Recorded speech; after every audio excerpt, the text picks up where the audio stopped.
Good morning, beautiful people. It is Tuesday, the 3rd of December, 2024. Welcome to TDA, the day after, your favorite news platform and the home of popular culture as defined by you guys, the culture. Of course, as always, every blessed morning, we are hosted by the best. Sometimes in spirit, of course. Sometimes on the way, they try to get in our way and try and make certain things difficult for us. But we're always going to be here for you, man. Brent, how you doing today, Blessed and highly favored, and yourself. I'm alright, man. I can't complain, as always. Apologies, people, for the lateness. There was a lot of traffic just around the corner, as I intimated in the chat. Mm-hmm. But we are here. Good morning, Christy. Good morning, TT. Good morning, Energy. Good morning, Bex. Good morning, FDC. Or DC. I don't know. Good morning, Imi Snow Globe. Good morning, Charles Mack. Good morning, Adele. Good morning, Energy. Good morning, I said Energy. Good morning, DCF Mooks. Good morning, T. Good morning, Dr. Amani. Good morning, Riz Elias. Or Elias. I don't know. Good morning, Mercy Prestige. Good morning, Von. Good morning, GMD. Good morning, Rebranded. Good morning, Natty. Good morning, Johannes. Good morning, Crud Crow. Good morning, L. Or ELCNU. Met. Good morning, Chijuki. Good morning, ONB. Good morning, Yvette. Good morning, SLM86. And good morning, Davina. I know a couple of people asked me or inquired whether next year we'd be doing any events that are earlier on as opposed to starting at 10. And yes, we are going to be. I've already put the word out to the team. And Danielle said that she's gonna try really hard to get a few things on the books. Hopefully, we'll be able to see more of your beautiful faces because it's at a reasonable time, and we'll be able to basically mix in some networking and some good stuff to aid in building this community of ours. Anywho, let's get into the headlines. Let's make sure we run through quite a few before our interview begins. Let's do it.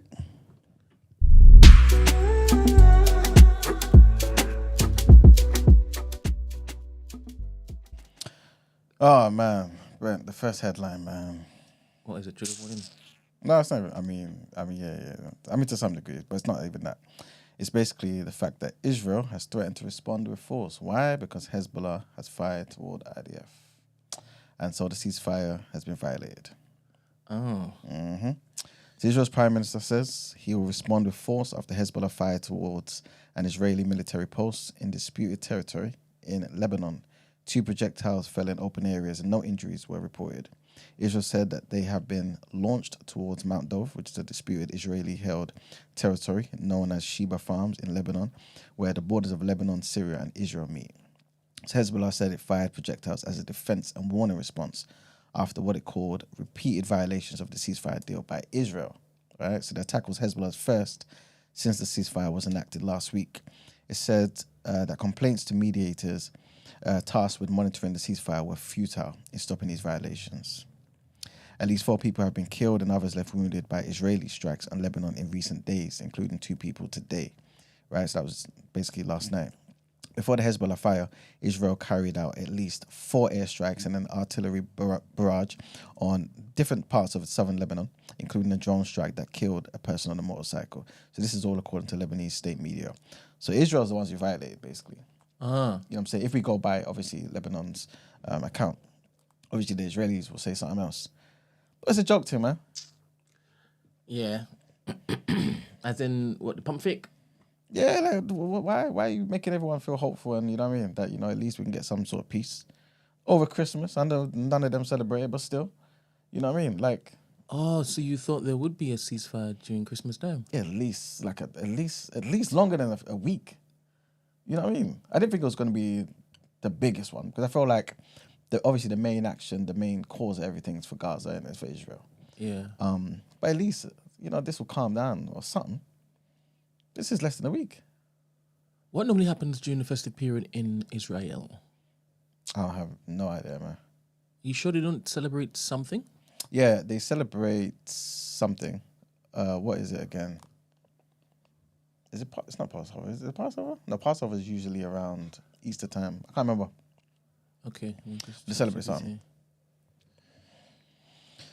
Oh man! But to be fair, a lot of these religious festivals, like the Jewish ones and the Islamic ones, they're kind of dependent on other things, and they're not as fixed as Christmas, isn't it? Like the Christians' holidays. To be fair, only Christmas is kind of fixed, isn't it? Easter changes all the time.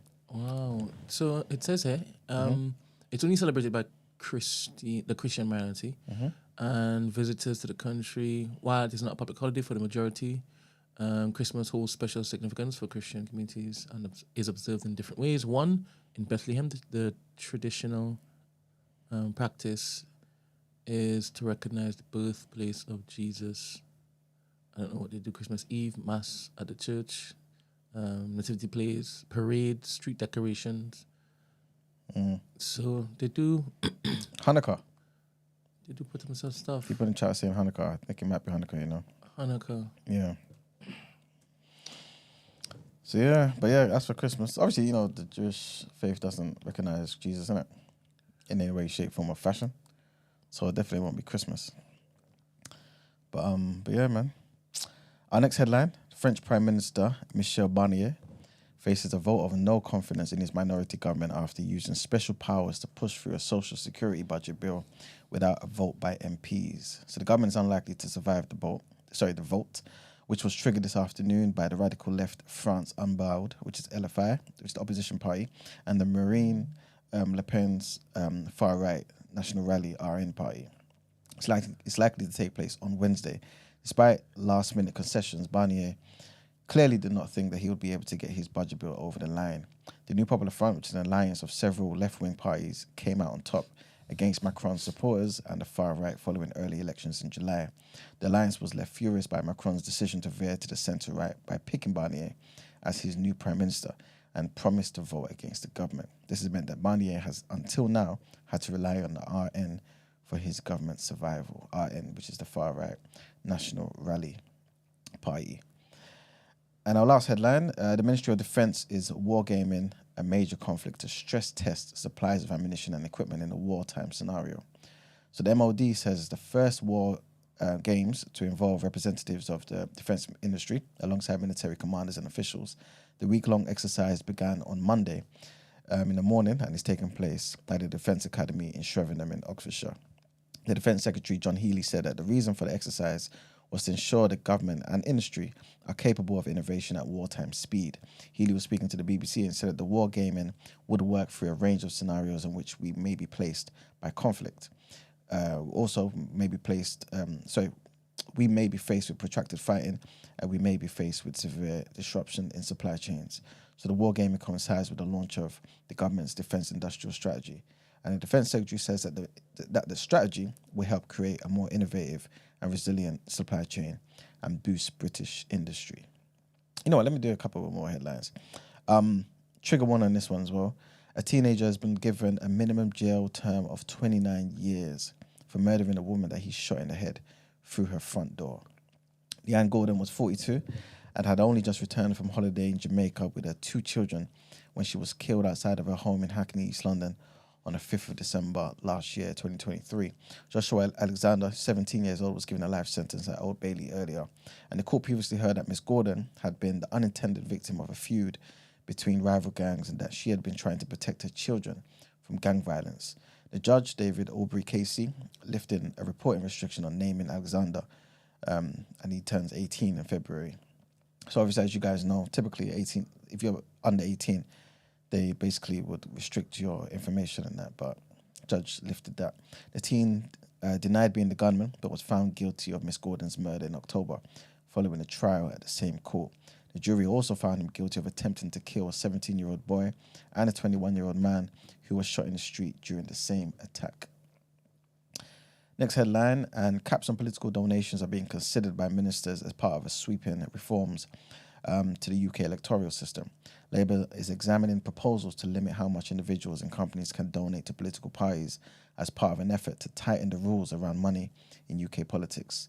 In a report to be published in the coming weeks, the Institute of Public Policy Research will recommend that ministers limit individual and corporate donations to political parties to £100,000 a year.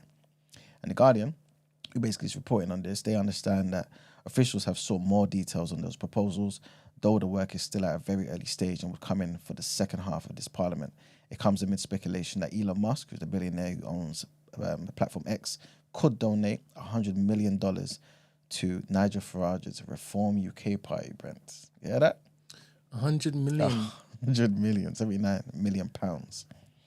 So in this manifesto, Labour committed to protect democracy by strengthening the rules around donations to political parties.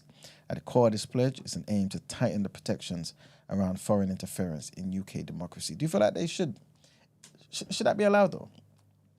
On the surface level. From foreign nations? I mean, less so the nations. Elon Musk. Somebody's got money. Because at the end of the day, big donors in this country can do it, right? Why can't Elon Musk? I guess because he is part of the leading party in a sister nation. I'm not sure if there are rules around that. Yeah, probably. Because he will directly be influencing results over here. Yeah. But isn't that the same as any donor in this country? That is in Papa? That is in what? In another nation? No, like in this nation. Like, aren't they going to be influencing as well? But who's normally allowed to give money? Donors in this country. No, I'm aware, but who are they allowed to lobby? Are they allowed to lobby sitting government members? Yeah, whenever like you have an election, you're going to have some people for the incumbent government. You've got others for the opposition. You've got other parties as well that's going to be getting money. No, what I'm saying is, can Keir Starmer go to what's his name? That black man. Who? That black man. Just reduced him to that black man from North London, from the borough of Lamy. Okay. Can he go to Lamy if he's a wealthy man and say, hey, donate 50 million to my next campaign? If Lamy wasn't in the government. If he is in the government, can he go to him? Yeah, why not? Really? I don't know. So, but they're in the same team. I know. I'm saying I don't think that you're allowed to basically lobby sitting government members. Okay. Maybe not. I don't know. I don't know. I think, and I don't know. I've got no clue. I will ChatGPT this. I think the money has to come from people outside of.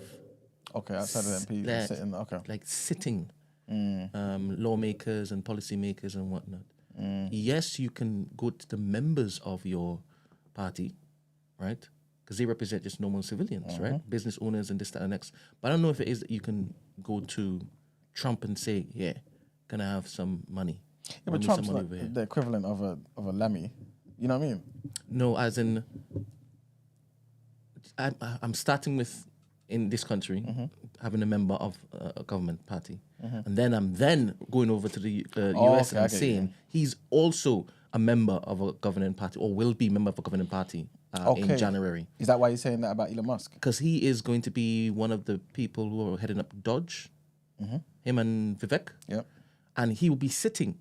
So he'll be informing our policies in, not just in the US, but whichever partnership that they have with the different nations, right? Apparently there's a technicality, you know.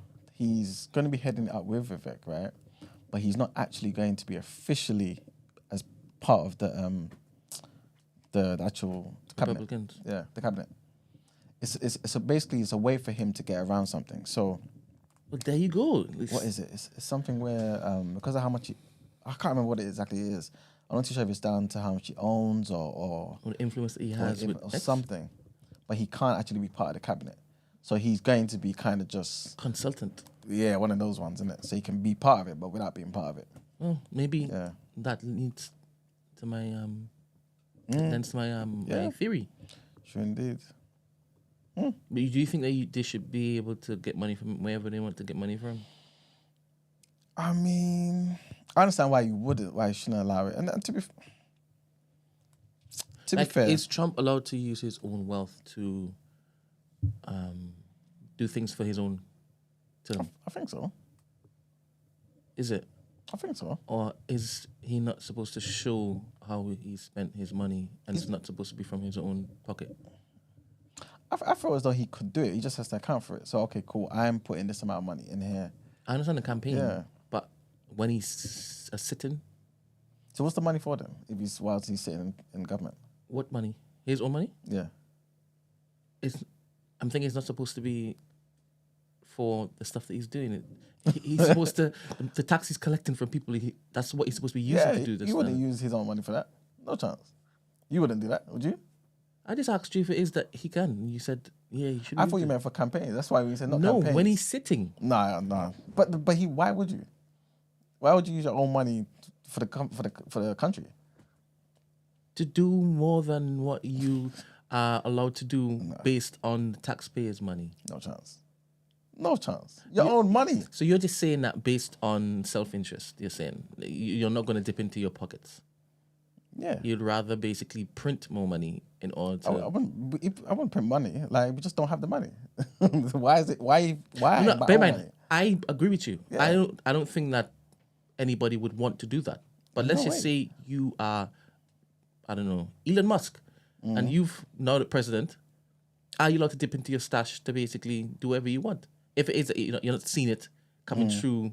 I guess you could, because technically you just say it's charity. Okay, I'm just giving my money towards this particular cause. Okay. Yeah, it might just be as simple as that. You just wouldn't do it through the government channels. You'd just be like, okay, cool. Donald J. Trump has just given 100 mil to so and so.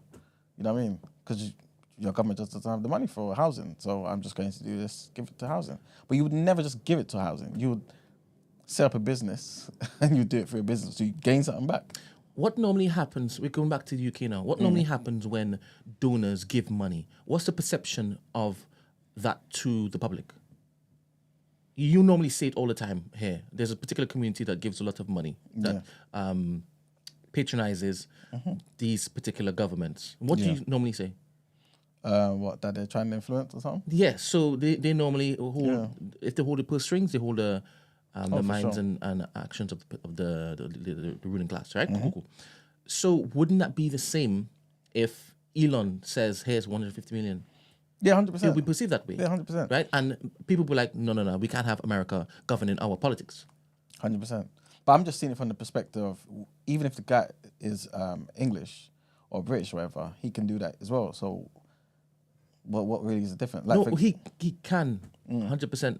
But it started off with, is there anything wrong with Elon doing it?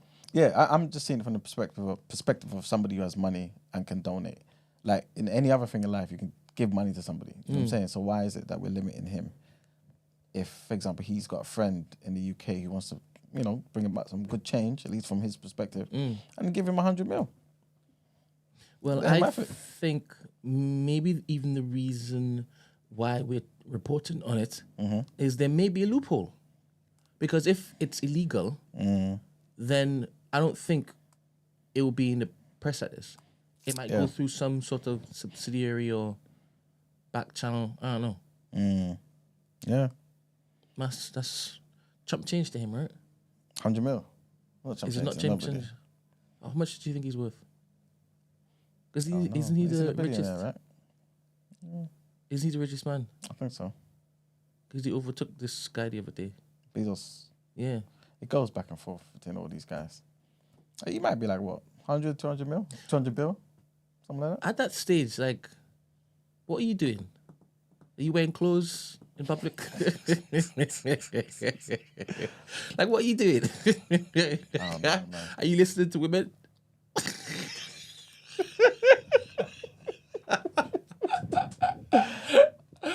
Like, at that stage, when you have 200 billion and money is generated just in your sleep, what are you doing? You're not a good man anymore, right? Why? Why? Precisely. You're saying, why should you be a good man? No, of course I would be. I'll be what I am now. 100%. Then what do you do differently? I don't know, I think I would give a lot more to people. Yeah. I'll try to liberate an African I see country, that. You'll try and liberate just one. Yeah, because I don't believe in just a straight handout. I feel like that will spoil things. So which one would you try to liberate? Yorubaland?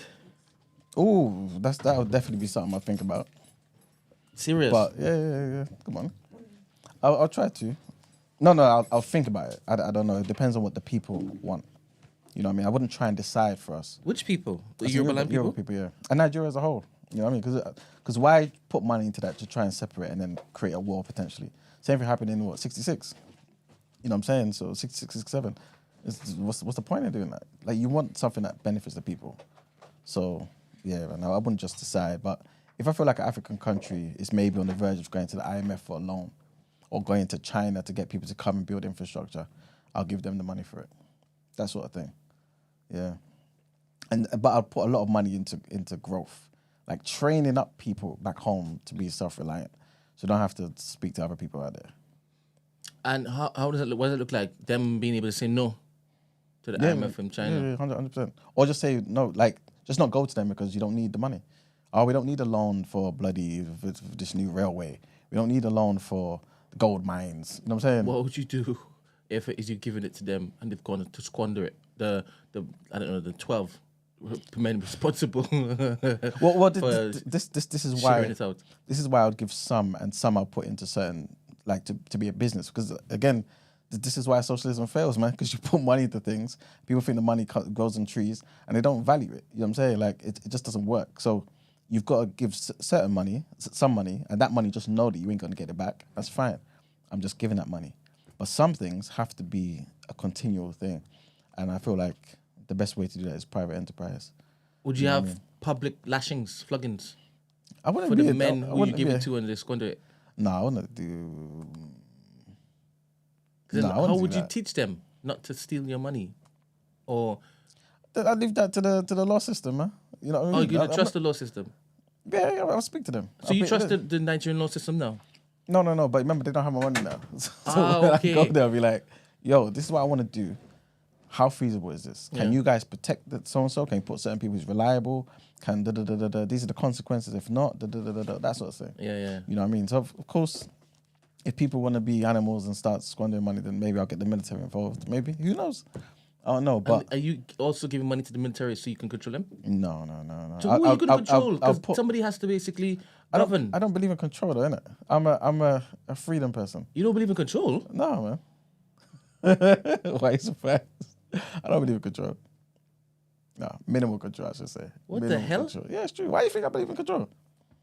I'm a free market person, man. I don't believe in control. Because Let people live. you're an NOI guy. What does that mean? We ain't controlling. We're liberating. We ain't controlling. You know, what's his name? Who? The guy who you love talking. There's more than one, man. From the NOI. Who's the minister? Minister. He controls all of them. What do you mean control? It's not control. He's a leader. You know what I mean? And leaders bring order, right? Yeah, but it's not about control. He doesn't. Like, control's a dirty word for you, isn't it? Yeah, not necessarily, but it's not about control. People are free to do what they want to do. You know what I'm saying? Like, there's like, what, 1 billion Christians out there. They don't all follow one, you know what I mean? One thing. If they don't follow the rules and they're not reprimanded. Yeah, it's just like in any other organization. Because there's control there. If you want to say that, then... Sorry, leadership. Yeah, but that's the same in everything, though. Yes. So when you said that you're not about control, don't you think you're controlling the spending if you've given the money to them? You're telling them to pay, use it here, use it there. That's control. No, but I wouldn't tell them to use it here, there, and all over the place. Oh, you're going to give them a blank check and then you basically say, do whatever you want with it. No. We'll look at certain things, but I wouldn't be so strict about the details because I feel like that's socialism. Like you're trying to tell people how to spend their money, even though it's my money. But you know what I'm saying? Like, at least give them the money, and they who are actually on the ground can let me know about the things that really need addressing. You know what I'm saying? Like, okay, cool. We don't have infinite money, so let's prioritize certain things. You know what I mean? Rather than saying, "Oh, do it this way." No, we tell it in the Soviet Union, man. It don't work at all. Okay, fair. To be honest, the only time you think about order is controlled order is when, like, there are a couple of wives in the mix. Control? Why? That's not control. That's liberation. That's liberation. That's edification. That's love, man. That's the Bible and that's God. 100%. Pick up Abraham and them, man. It's busy.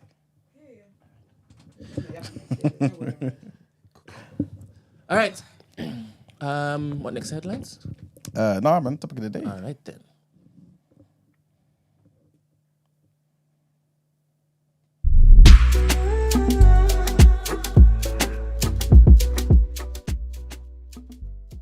Different every year. It depends on the moon. That's what I said to you. The lunar calendar. Is Hanukkah again? Huh? What religion is that? The Jewish. The Jewish one. That's what I said to you. Is that what you said? It depends on the moon. Yeah, I said they all change. It's only Christmas. That's the same day, innit? But then I went on to say, actually, even Easter changes. It's all based on the moon. Oh, I thought you meant the theme changes every year. No, the day in the year. So Ramadan, for example, Eid, Yeah. Easter, the Hanukkah, so it's only Passover. Christian. Oh, yeah. Is there a reason as to why it's based on the moon? Hey, if we get into it, Brent. But I've never heard it before. Am I going to go down a rabbit hole if I look to find out afterwards? Potentially, you'll see the links to paganism. Serious? 100%. But I feel like that's like, because even Christmas, that is also, it has links to paganism though. Facts. So I feel like a lot of them do. Yeah, all of them, in fact, don't it? Yeah. I mean, I'm not sure what Islam's tradition is, but if it's because the Christians were celebrating, Muslims felt left out, then Is that it goes down to paganism. so? Possibly. The Moon Emmanuel Yeah. in their faith, is Judaism. Yeah. Like, what is that linked to? But I think people use the lunar calendar before, innit? So they used to use the moon to track certain things. They didn't have the Gregorian calendar that we had now. Yeah. So people had different calendar systems, different cultures and stuff. So I think back then it was just a predominantly used one, innit? Okay. So you got a 28-day or 27-point-something day cycle. So it will change in the one that we have today because ours is rigid, except for February, What do you innit? mean? Yeah. Because it will be like 28 days and that would change Oh, at different yeah. times, you know what I mean? I wonder how paganism came into this. Who's that? I wonder how what's the pagan part of that? Because there were certain belief systems that were there prior to Christianity, for example. Let's just use Christianity, for example. So there were belief systems around the time, but obviously when Christianity became more popular, Yeah. then you had someone like Constantine kind of switch over and basically say, okay, cool. Since Christianity is now legalized in the Roman Empire, and then with a certain amount of time, decades later, you had Christianity being the faith of the actual empire, they just basically switched over. So it's kind of like just maintaining the same day or the same festivals, but changing the name, if that makes sense. So you had, around Christmas, you had something called Saturnalia. So that was linked to something else, isn't it? Okay. So Easter was linked to Esther. So not Esther in the same way, but like the goddess of They're not in fertility. the same way, but obviously. But the goddess of fertility, innit? That's why you see the rabbits and you know what I mean, all of that sort of stuff. That was the you know what I mean, the symbology. I don't know Jews were running under that religious governance. Who? The Jews. No, but this was before. They had their own system, innit? Okay. I'm just giving an example of why these things were in place, innit? Okay. It's all been influenced. I understand if it's from like Rome and that. Yeah, but remember Romans were pagans and stuff, innit? Yeah. Pagans and not in a disrespectful way, but But just you didn't pagans, do that whatever. when you're talking about the Jews, when you call them pagans. Jews ain't pagans. I just asked you where did this lunar stuff come from, Yeah, that's what I'm saying, but I'm saying and different it's linked cultures. to Hanukkah, and that's the Jewish stuff, right? Yeah. But what I'm saying is different cultures had their different calendars, innit? Okay. And I just gave an example of where Christians one came from. Yes. The reason why it's different, I said that came because it came after paganism, which is throughout the whole Roman Empire. Yes. But as it became more popular, they basically just switched over. Obviously, I'm generalizing, like really summarizing here, but they just switched over the days, Okay. the names of the festivals. Okay. That's all it was. So, thank you very much for the history lesson. Upcoming Hanukkah dates this year, it's between December the 25th and January the 2nd. December 25th. Yeah. And then next year, it's from December the 14th to December the 22nd. Yeah. And then the year after that, 2026, evening of December the 4th to December the 12th. There you go. That's lit. That's cool. I wonder what they do during that time. Dance or be merry, right? I don't know about Hope so. their belief system like that. Yeah, I see people in the chat talking about it, man. See, Saturnalia, Ista, all that stuff's all linked, man. Cool, man. All right. What we talking about? Well, funny enough, it's kind of linked to religion, man. That's why I did it. Bing. And already, have you already linked the have you already hit the transition thing? Yes. Okay, cool. So we ain't gonna spend too long on this. We've got amazing guests coming. But the question is blasphemy laws. So this country used to have blasphemy laws, innit? Mm-hmm. They threw them out. Because obviously you want to kind of push free speech and whatnot, innit? And the question is, should blasphemy laws return to the country? The reason why I'm asking this is because a backbench Labour MP by the name of Tahir Ali, he's a Labour MP for Birmingham, Hall Green and Moseley. And he basically was in the House of Commons, and he basically demanded or openly asked or demanded, whatever you want to say, that there should be the reintroduction of blasphemy laws to, in his words, prohibit the desecration of all religious texts and the prophets of the Abrahamic religions. My church spoke about this. My church mentioned this on Sunday. Oh, was it? Okay, beautiful. Keep abreast of the news, child. Beautiful. So what was the view? I can't remember. Okay, what's your view? Yeah, do you feel like we should? Yeah, I don't know. What's the priority? So what is it to protect? The text? And what you say about the prophets, whoever they consider. So it's all religions or just Islam? Well, this particular man, he's calling for Abrahamic faiths, so Jews, Christians, Islam. He didn't mention the Sikhs, he didn't mention the Hindus, nothing. He just what he cares about. So basically, there shouldn't be a law where if you speak about it publicly, you get arrested. Oh, there should be. So if you speak about it publicly, you get arrested. So Or like there's a some real kind of desecration, consequences. if you burn Bibles, if you burn Qurans, if you talk bad about the Prophet, if you do those Okay, so it wouldn't be the crazy Christians things. doing it then? No, it would be all. I'm just giving examples. So if you burn the Bible, for example. Yeah. Yeah, that sort of thing. If you say the Bible's, I don't know how Okay, so far if you it say will go. like Jesus is the only way, the truth, and life, because No, that wouldn't be. you think He's that's saying in a negative manner. no, but you think that because if you're saying Jesus is the only way, truth, and life, you're saying all the other religions can't get you there. Then other religions can take offense to that, and for them that's blasphemy. Well, let me say his words again. So he's basically saying he wants them to be back, to bring them back, to prohibit the desecration. So that is the main thing of religious texts and also the prophets. So if you're saying your own personal view, that's your business. But if you're talking negatively, really, you know what I mean, going on a wild one, talking wild about Abraham and Jacob and them guys, you know what I'm saying? And the text as well, saying it's a piece of trash or maybe burning it, whatever, protesting. You know what I'm saying this is the root of all evil and throwing it against brick walls. I don't know, certain things that wild people do. I think it is. I think that the rules start with these kind of things and then it's just a gateway. Because I don't see... People already take offense to Christians saying Jesus is the only way, the truth, and life. Mm-hmm. You cannot go any... Like, that's the true religion. Mm-hmm. So I don't see how, if this law is passed, someone saying that in a public square would not be seen as antagonizing or disrespecting other religions and stuff. So I think no, I really just mic drop really. But I think they wouldn't necessarily. Don't get me wrong, I get what you're saying because potentially you never know in 100 years from now. You just don't know really and truly because stuff like this is also how it starts work. Because I swear you can't. Are they trying to introduce a law or something where you can't evangelize in public in the streets? Or is that? I think it's already a law, no? Oh no, you know. So this is how it starts. I'm sure that's a thing or is going to be a thing or they're trying to make it a thing or something like that. But they may have, unless they may say, okay, cool, there's certain places where you can do that. So for example, Speaker's Corner. Go Hyde Park, say whatever you want to say. You're protected. Doesn't matter how wild it is. Yeah. Within reason. Right? So he probably would say, okay, let's leave that alone. But just certain things that we see, for example, from the far right, we talk negatively about Islam. Islamophobia being rampant throughout our society. And, you know, people just feeling confident enough to start talking real reckless about people's faiths, which would then provoke people to react. Yeah. So if we know that we're protected, we don't have to maybe, I guess, do something about it. If I said I don't believe that you can make it to heaven following Islam, is that Islamophobia? I don't think so. I think that's just an opinion. That's something you can debate. I don't think so.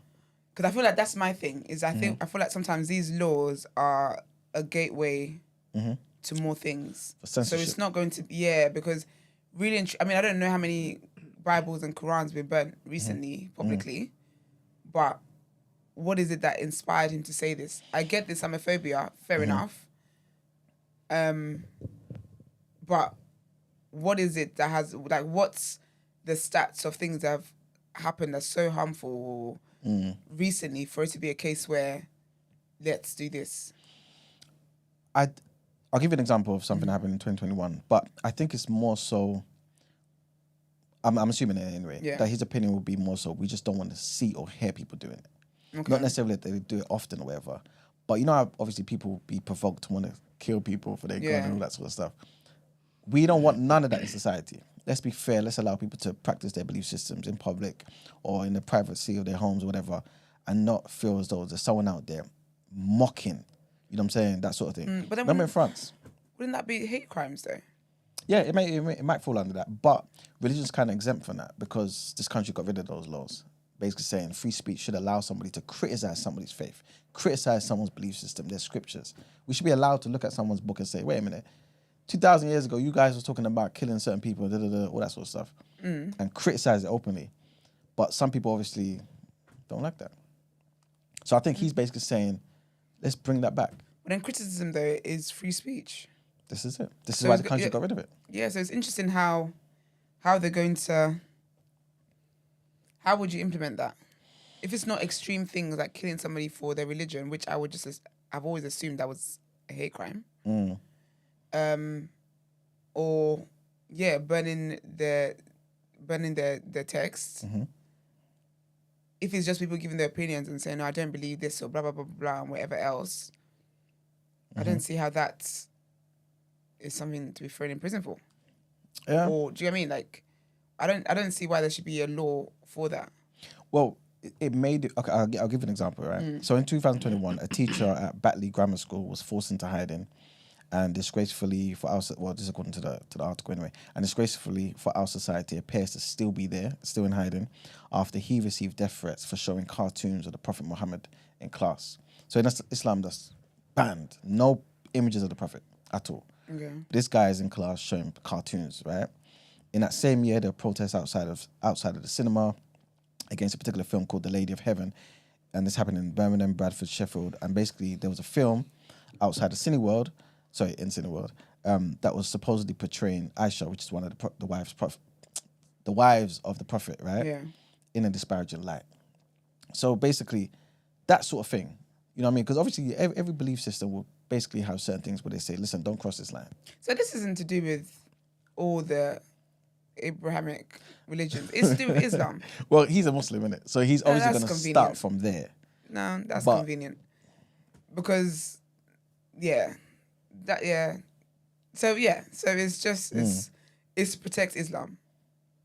Well, from his perspective. That's his verse is going. Yeah, of course. It's what affects him first, isn't it? Okay, then. It's pretty Christianity. I would love to see what examples you could give of Christianity, because when everyone's using Jesus as a swear word, but that's the there's thing. No placards in the high street. So. But that's the thing, though. Wouldn't that also be a good thing for Christianity? Because a lot of the time we do complain and say, listen, wait a minute, why are people talking so reckless about Jesus or talking so reckless about Christianity? This will protect that.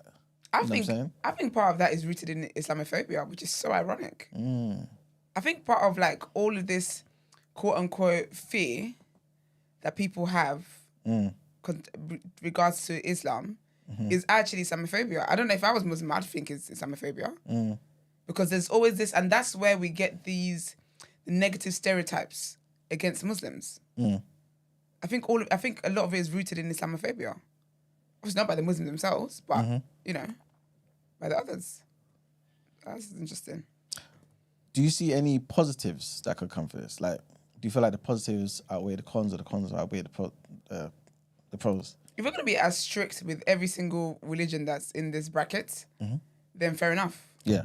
But if it's not going to be that strict, because the way it appears at the moment is that if you speak against the Jewish faith, there's consequences. Yes. If you speak against the Islamic faith, there's consequences. If you speak about the Christianity faith, it's just LOLs and cheers. So if we're going to keep the same energy for everybody, so the Muslim MP will also be fighting for Christian disrespect, fair enough. Yeah. But something tells me that's not going to be the case. So, But the thing is, he wouldn't need to. The law would do that. You know what I'm saying? He's just saying, for my people, this is what I care about. But this would also help everyone else. I think he bunched the other religions in there just so you don't come across the same way. I don't doubt that at all. I don't think anyone cares. I just don't. But still, it still wouldn't be him enforcing anything. Still the government putting certain things in place, and it would protect all of these faiths. And then we can add in the Sikhs and the Hindus. Do you know what it is about faith, though? I don't think it should be a law. Okay, cool. I feel like things are precious to he who believes it. So when I'm around people who don't believe in Christianity or whatever else, obviously, when people speak down on Jesus or disrespectful to Jesus and whatever else, I am offended by that. And I will express the fact that I'm offended by that. Yeah. If they decide to carry on, I remove myself from that situation. There's a lot of Christians who unfortunately are being murdered and being persecuted and being killed all over the world that the average person doesn't know about. Like, it's alarming how many of them are being killed all over the world just because. Do you get me? And so, but I know what my faith means to me, and I know what Jesus and God, well, Savior God means to me. So I hold them precious. It's impossible for me to make somebody who doesn't believe in Jesus. It's impossible for me to make someone who doesn't believe in Jesus hold them precious. Do you get what I mean? So I don't know how effective this really will be. Because I know that the reality of it is that even if the law was changed, it's not going to change. But is it necessary that they hold your views precious or just respect and not say anything that would annoy you? I would love the respect, but that doesn't happen though. Yeah, Like, but we don't have the law. But that's the thing though. But when the law comes in, does that mean comedians can't do it? Because Ricky Gervais has a great time doing monologues about Jesus and whatnot. That's true. So, like, what is the law for? Like, how far is the law going to go? Because when you get religious comedians doing things about religion, it tends to be Christianity. Odd person might do. I feel like if you're from the faith, if you're Muslim or you're Jewish, then you would go for it because okay, but in terms of an unbeliever, a random pagan, or just anybody, it's like Christian is a free for all. Yeah. So, but again, I don't watch things like that. I stay away from. I like Ricky Gervais. I watch The Office UK, US, Life's Too Short, but I don't watch any of his comedy specials, anything like that, because that's where he really goes in on how he really feels. Love and light to him. I pray he gets saved one day. But do you get what I mean? So I don't know how productive really and truly these laws will be. I don't as a Christian, I don't believe Christianity will be protected. Okay. So it just feels as though if I was to vote, I'm voting for other religions that I don't partake in, don't believe in, to be safe, while mine will continue to get slandered. So Okay. That's the vote there. Brent, what's your thoughts, man? Do you feel like we should sacrifice some aspects of freedom of speech so that we can protect the sanctity of people's belief systems? It depends on what we are asked to not say. I don't think that anybody's religion should be disrespected, especially if within their religion it profusely states that if it is disrespected, there needs to be a response to it. Because it's like you've been told, one, you've invited us in, right? And you said that we can be free and we can practice our religion in this land, right? Yep. And then if it is that you don't protect that particular freedom, you're going to force us to be violent, but only because we are protecting what it is we believe in. And then you demonize us for now protecting what it is that we believe in. So I do believe freedom of speech is necessary, but not freedom without consequences if it is that you disrespect others. The same as you can freely say the N-word, but there will be consequences for you saying the N-word. Do you understand? Yeah. So that's what I believe. So you think it should be the same sort of thing? Yeah, definitely. You should be punished if you decide to use your words to harm And disrespect. Especially seeing as you know their particular faith, their religion does not condone that. Do you feel like there should be some leeway? Let me explain. So, for example, look at the young boy that went to Dubai, did what he did with the girl. I don't think he knew the law like that. I don't think he was trying to violate any law, right? So, obviously, we're kind of appealing for some leniency with regards to him, right?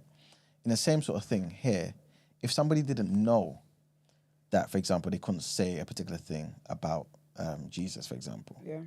So it's innocent sort of thing. Should there be some leniency there? Yes, or should there it be, should. Okay. And the same leaders that are advocating for this particular grace should also be extended grace in case-by-case circumstances, 100%.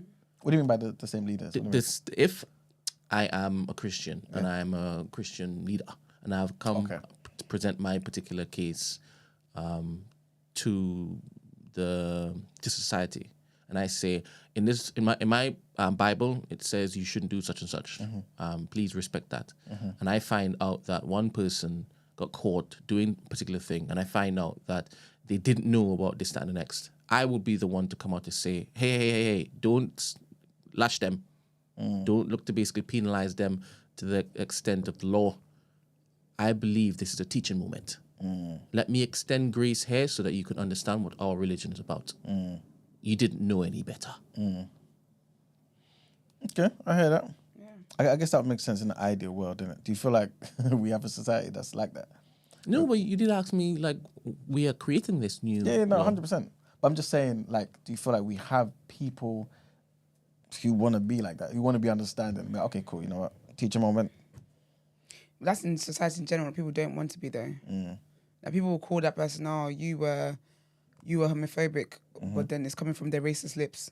So I feel like that's just in society in general. But I do think that legally it should be a thing where if you don't know, if they can't speak to intent behind it, because it's so interesting as well. People's that different cultures. There's just different things that I can't give an example. There was one I saw the other day though, like something that's like just normalized in a certain culture. When you move to a different society, it's not normal. Like it'll be an issue. It'll be like, do you get what I mean? It's just something else. So I think it should be. Okay. I can see in the chat we're having Catholics versus Orthodox Christians having a back and forth. Oh, serious? Yeah. Is Rob involved? You're leading the course. charge. Oh, so what is he saying? Well, he's talking to Mr. Rebranded, who's a Catholic, isn't it? Really? Yeah. And so I think they're just talking about, well, he said, I've heard religious disrespect toward Catholics from other Christians. How do you want others to respect you when you don't respect each other? Because Catholics are obviously Christians too, innit? They say they're not Christians, I swear. No, they're Christians. They do. They just may not have the Orthodox view. They do have the Orthodox view, don't they? Yeah, they do. Yeah, they I've do. heard Catholics make the difference. Yeah, and there's say, difference though. Like, yeah, but like, what religion are you? I'm Catholic. They don't say Christian. Yeah. So that's interesting. Because I grew up thinking it was like how you got like Baptist, you got what's that one? The money making people. Methodist. Pentecostal, something yeah. like that, So I thought it was like that, like a branch or a denomination of Christianity. But then the older I got, people really separated of like, no, like Catholicism is its own religion. Yeah. Christianity is separate. So that's interesting. Yeah. Are you saying yeah because you agree? I don't know if that's what I've heard, Emmanuel. What are you saying yeah to? Because I believe they call themselves Christians. Yeah, that's what I'm saying. I see them as, but that's what Mess is basically saying about them being Christians. But obviously, with time, I guess whatever, speaking to people, they try to make that distinction in it. But at the same time, I see them as Christians too because I feel like they're the same. They believe the same Orthodox views what I'm saying? But there's additionals. You know what I mean? That kind of make them different. And so, yeah. And I think Catholics kind of see themselves as, I guess, the Roman Catholic, innit? So that whole thing with Rome, the Vatican being the center of that is slightly different to typical Christian view. When somebody asks me, am I Christian, I'll say I'm a born-again Christian. Yeah. I make an effort to basically highlight that. But a Catholic will say Well, you don't say- born again as well. But you don't say, what I'm trying to say is, you don't say you're Baptist, you don't say I'm Baptist. Yeah. I used to. Okay. If Yeah, someone I asks you used if you're a to. Christian. So someone says that you're Christian. I'd say yes, and then I say. But that's what I'm saying though. I didn't get the yes. I just go, I'm Catholic. Do you know what I'm trying to say? Yeah, but I do believe that they are followers of Christ. 100%. I don't know, child. I'm a Catholic, so. Yeah, but they believe everything. There's additionals though. So Yeah, because I swear the Bible has more books. yeah, that's Something true. like that. What more books do they have? I'm not Catholic. I don't know. No, Emmanuel. He's Oh. doing the ad libs again. But it does. But they do they though. He's the historian. They've got more books than the average Christian. What are the extra books? You know some of the books like Let me Google it for you. I never knew I'd walk into a Catholic church and hold a Bible that had more books in it. yeah, I'm trying to remember some of the books though. And a Catholic. And what are in the books? I'm This getting is it for just you. normal like Normal. See, they got the Book of Tobit. This What is books in are the in- Bible. What Yeah, books are in Catholic Bible. the Roman Catholic Bible? Judith, Judith. Wisdom, Sirach. Yo, I am now Book gonna of go Baruch. down a rabbit hole. What? See? What? They've The got Book seven. of Judith? They've got 7 extra books. Wait. Is the this Catholic is this Bible. true? of course it's true, man. God What damn do you it. mean- what do you mean it's true? I'm on Google. It's right there. Dude, because he's the historian and he's doing a lot of ad libs right now. I just don't remember the I'm names, gonna, innit? I'm gonna find out what's in Judith because Judith Oh. wasn't Judith. No, know. you're talking about Lilith. I don't know who you're talking about. You're talking about Lilith. But I didn't even know Judith was a biblical name until just now. Because yeah, there's questions on here about why is the book. So for example, someone asked a question on you read the Bible, you find out. I will. Someone asked a question on Google. Why is the Book of Wisdom not in the Bible? So it says the Book of Wisdom is not in the Protestant Bible, nor the Jewish holy books, because it is not perceived to have been inspired by God, but the creation of humankind. I didn't say this, y'all. I don't even care to be honest. Yo. I don't care today. The Book of Wisdom is one of the 14 books of the Apocrypha, They have That's the the- apocryphas. which that's were, the which were all Okay. originally written in Greek and part of the Greek Old Testament. Yeah. So which books are only found in the Catholic Bible? There are 7 books in the Catholic Bible. Baruch, Baruch, Judith, 1 and 2 Maccabees, Maccabees. Maccabees, Yeah, there you that's go, it. Sirach, Tobit, and Wisdom. These are not included in the Protestant version of the Old Testament. Yo, I need to do some Googles here, man, because I never man. knew that we were reading from different books. No, it's the same book, but they've just got extras. It's not the same for it. book. It's different books because they've got more books than I've got. It's Bro, just extra. It's not like a separate. Why isn't it my version then? bro, I don't want to find out what I'm missing. I want to find out what And that's I'm why I missing. said, like, when I've spoken to, like, I didn't get this from Christians in my denomination. It's Catholics. They're like, cause I almost like to feel like I was being offensive when I just call Catholics Christians. I was like, okay, I'm gonna just do a different thing. Yeah. When you fill out forms, does it say Christian Catholic? I've don't never know, you had know. to put a Christian on the form. No, I have. You don't fill out forms. I think they probably. Black. Caribbean. I'm not sure, but Yeah. You guys set me off this morning. I'm now going to go down a rabbit hole. I am now going to go down a rabbit hole. So yeah, man. Good boy. No, I already know about the Dead Sea Scrolls. And so I know that wasn't in no Catholic Bible. See, Chijoke said they read King James. Yeah. I'm on the NIV at the moment. Wait, I read King James. King Is James that don't have no Shakespeare bloody language. No, just Hazeth and Yeah, all yeah. that stuff. Man, no, don't Of course do it that. does. King James. Yes, King it does. James is but it the does. long, yes. long time ago It days does. language. Yes, it does, but not to the extent of the prior ones, the older ones. What's he talking about? So you're talking about New King James. He's No, talking- New yes, King you're James talking is about after. New King James. Yeah, No, so you're New King talking about New James King is James. not Hazeth and all the F It everywhere. has some of that in it, yeah. But the old King James has more of it. But the one that's before that, it has even more. Yeah, man. So I'm on NIV vibe. What one is before that, man? There's The the old King James. There are. I watched the video just the other day. There's a guy who I now follow. Hoof. Yeah. And I think they're like 3 or 4, maybe even 5 before the King James. And But the that's type of different languages and stuff, isn't it? It's about like Latin Vulgate and all that sort of stuff. what? It's about like the Latin Vulgate and all that. That's No, what they use to all translate. the English. And before that, yes, it was Latin. And before that, it was Greek and Hebrew in the dialects. But again, it doesn't matter. Yeah. Thank you very much for educating me today. I am definitely going to find out what these Catholics are reading, because I didn't know that they had 7 extra books. I want to know what's in these books now. There might be some good knowledge. Yeah, man. Who's Judith? I don't know, Find man. out, read and find out. Or ask Yeah. your what's his name? You gotta tell us about it, man.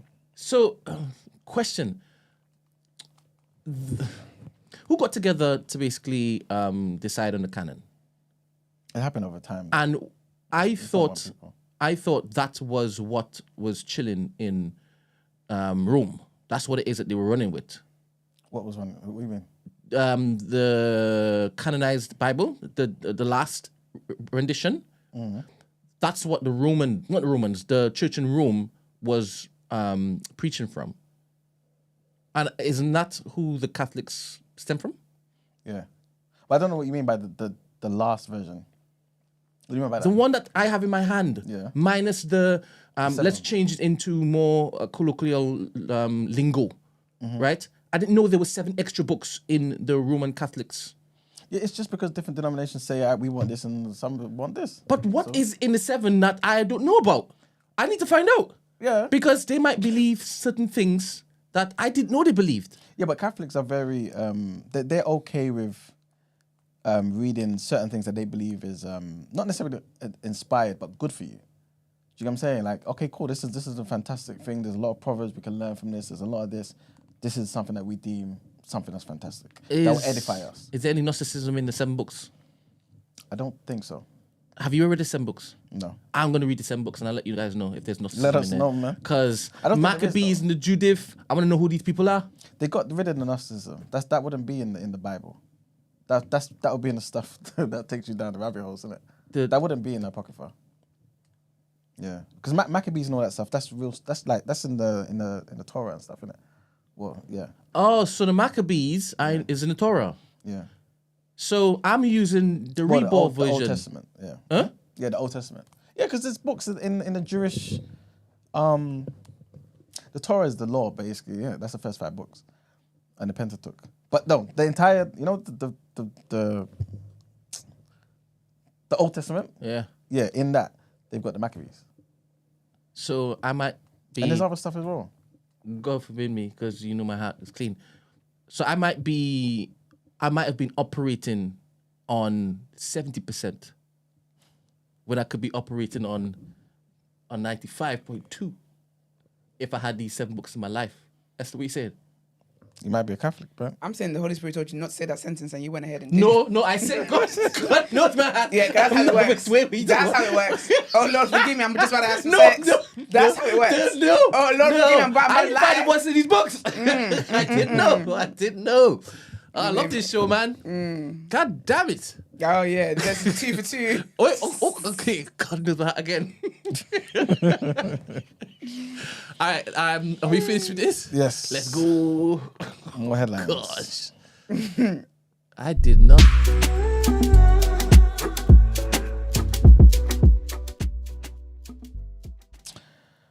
All right, people. So, a failed Conservative plan to send people seeking asylum to Rwanda spent £50 million on flights that never took off. This is what new figures have disclosed, right? So, the Home Office has also revealed that the scheme, which ran under Boris Johnson, Liz Truss, and Rishi Sunak's administrations, spent £715 million over 2 years on this plan, which is 50 million more than they previously claimed. The disclosures were made as the Home Secretary, Yvette Cooper, faced criticism from MPs on Monday after the number of people crossing the channel topped 20,000 since Keir Starmer was elected.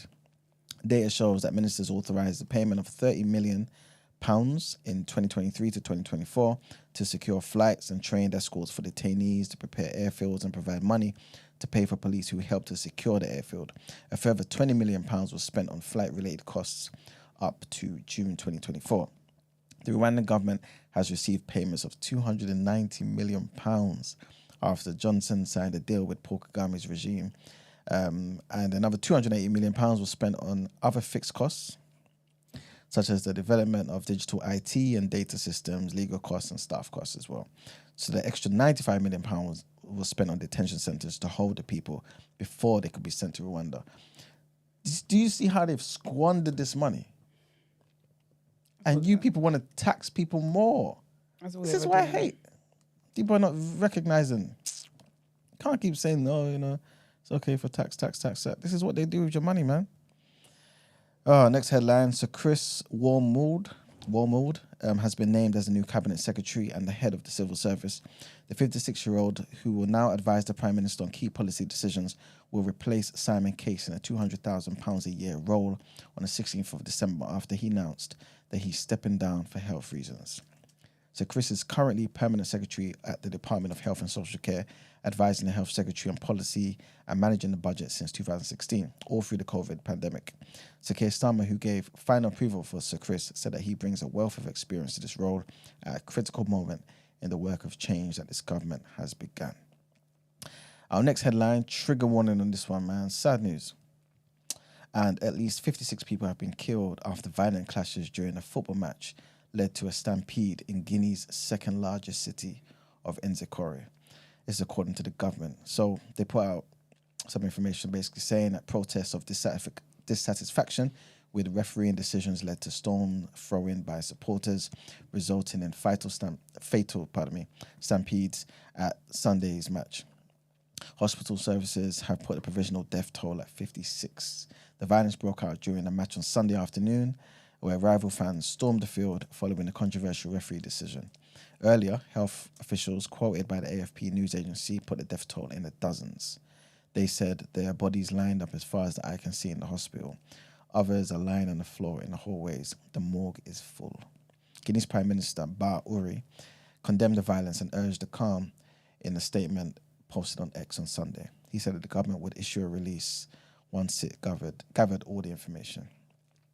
And our last headline, Volodymyr Zelensky said that his country needed security guarantees from NATO and more weapons to defend itself before any talks with Russia. Ukraine's president made the comments after meeting Kaja Kallas, who is the EU's new head of diplomacy, and Antonio Costa, who is freshly appointed president of the European Council, who were visiting Kiev as a show of support on their first day in office. Mr. Zelensky said at a press conference with Mr. Costa that an invitation for Ukraine to join NATO is a necessary thing for our survival. It comes after Mr. Zelensky appeared to shift his position dramatically on Friday by accepting that Ukraine may have to give up some territory temporarily to end the war. He also said that the occupied land could be negotiated back in the future diplomatically. Ukraine faces a tough winter ahead, with Russia unleashing devastating barrages against its power grid and Kiev's fatigued forces losing ground on the front line. Time to pay the bills. What's up, Brent? Purgatory. Yes. Okay. Hence the priest. The concept of purgatory and intercessory prayers is more directly supported. In these in the Apocrypha. Yeah. Okay, nice. This is going to be very interesting reading for me. Y'all don't understand how it is, Tom. Y'all have gifted me this morning. Thank you very much, Esther. Don't get me I'll tell you all about it tomorrow. Oh, gosh, When I you're guess not I'm in. not in tomorrow. Oh, boy. Oh, gosh, Oh, sorry. This way. That's right. All right, let's get into people's journal. Morning, Do morning. it. Oh, You good? Yeah, I'm good. Lovely, lovely. Ooh, you're cold. Yeah. Put yourself here and then you sit here. morning. Just put the...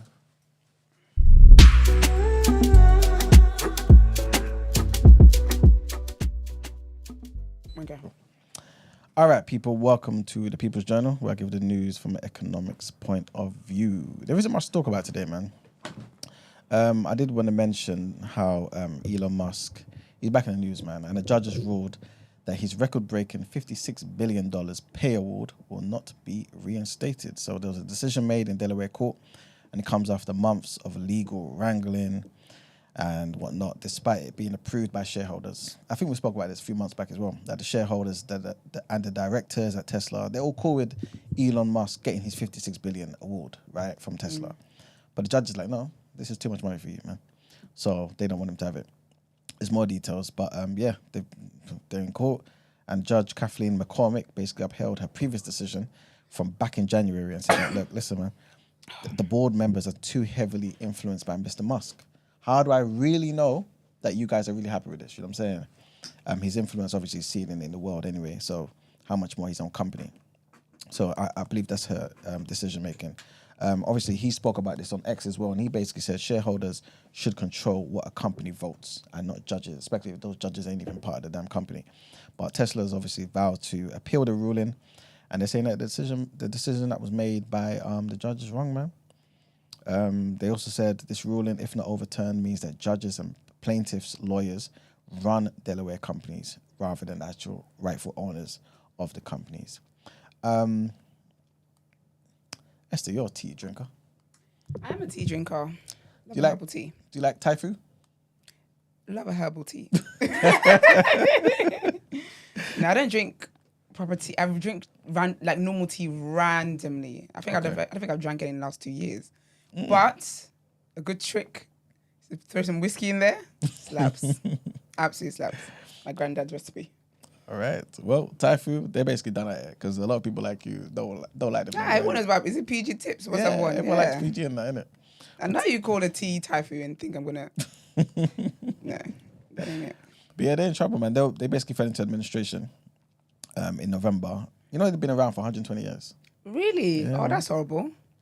They've done well. 120 is a long time, so they've done well, man. Not if you're in a company with no money. It should have ended at the peak. Yeah, true. But yeah, man, their sales slumped and their debts rose and all that sort of stuff. But a vape maker called Supreme, they jumped in, man, and they tried to basically help them, keep them afloat and whatnot. And they said they want to keep it in British hands. So they've jumped in to try and help Typhoon. So, yeah, they bought them out of administration for 10.2 million. Only 10 million, you know. So, yeah. Well, after 120 years. That's probably a steal, to be fair. 100%. 100%. I'm not going to spend too long on this. Probably another day we'll go into this. But obviously you guys know I've been going on back and forth about, basically ranting about inheritance tax and how much it's a scam. Right, but basically there are certain things that you can put in place to basically subvert some of that. You don't have to pay as much, and the biggest way is pretty much gifting. So basically, when you gift while you're alive, you can reduce the amount of inheritance tax. I believe on certain estates, I think it's like 7 years or something. 7 years before you die, and you don't have to pay inheritance tax or as much. So basically, the rules vary depending on what type of gift you're making and who to. So the inheritance tax, may have to be paid after your death on some gifts that are given, basically. But everyone has an allowance of how much of their money or their possessions they're allowed to give away each year, tax-free. So that's something you need to bear in mind, guys. Everyone has an allowance each year, tax-free. So for those of you who've got elderly grandparents or parents out there, you're thinking of how best to navigate this, bear that in mind. It may be best to try and gift certain things now, innit? So you'd have to give the money to give tax to the government, and they don't earn it. They don't deserve it. So gifting doesn't just mean money, by the way, as well. It can involve anything from jewelry to furniture or antiques, housing, of course, land, all that sort of stuff. Of course, we spoke about this when the farmers were protesting about Rachel Reeves' new budget. But that's something that you can basically do in it. So a gift can include money that's lost if you sell something for less than it's worth. So, for example, if you're selling your house to a child for less than its market value, with a difference counting as the gift. So bear that. Again, there's a lot of different layers to this. So obviously seek a professional and stuff in it. But I'm just saying this to say there are ways to reduce the amount of tax that you give to this sham government, right? And the sham government is not just Labour, it's every government, basically, who decide to squander our money.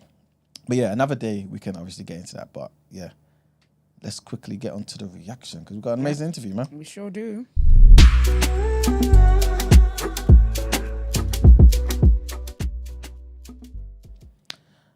All right, people, welcome to the reaction. Again, there isn't much, man, but there is some fixtures I know a lot of people will be looking forward to today and tomorrow.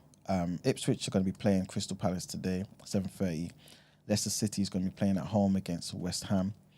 But I'm pretty sure everyone's going to be looking forward to Wednesday's games where Everton's going to be playing Wolves, 7:30. Man City's going to be playing Nottingham Forest. Newcastle's going to be playing Liverpool. That's going to be a big game. Newcastle's at home. Southampton's going to be playing Chelsea. Of course, the biggest game probably is going to be Arsenal taking on Man United at home. And Aston Villa versus Brentford. Brent, what do you think about that quickly? Aston Villa versus Brentford? No, Arsenal and Man United. Oh, Arsenal winning. 100%? 100%. Oh, good. Yeah. Even though Man United banged over what team? 4-0 the other day? Yeah, but we're the Arsenal. I don't know what you're talking about. Okay. I like the confidence, man. I hope you're right. So you feel like, what, Arsenal... Do you agree? Me? I don't watch football like that. I thought you support Arsenal, man, with your hair and that. Manchester United, just from the family. All right. Well, hopefully Arsenal win, man, so we can make fun of Marks, man. But You know damn well that boy's not coming in. 100%. If they lose. He would take a whole week off just to make sure it's all died down. But yeah, that's pretty much it, guys. Obviously, we'll tell you guys the scores after they play and whatnot. All right, let's get into our lovely interview.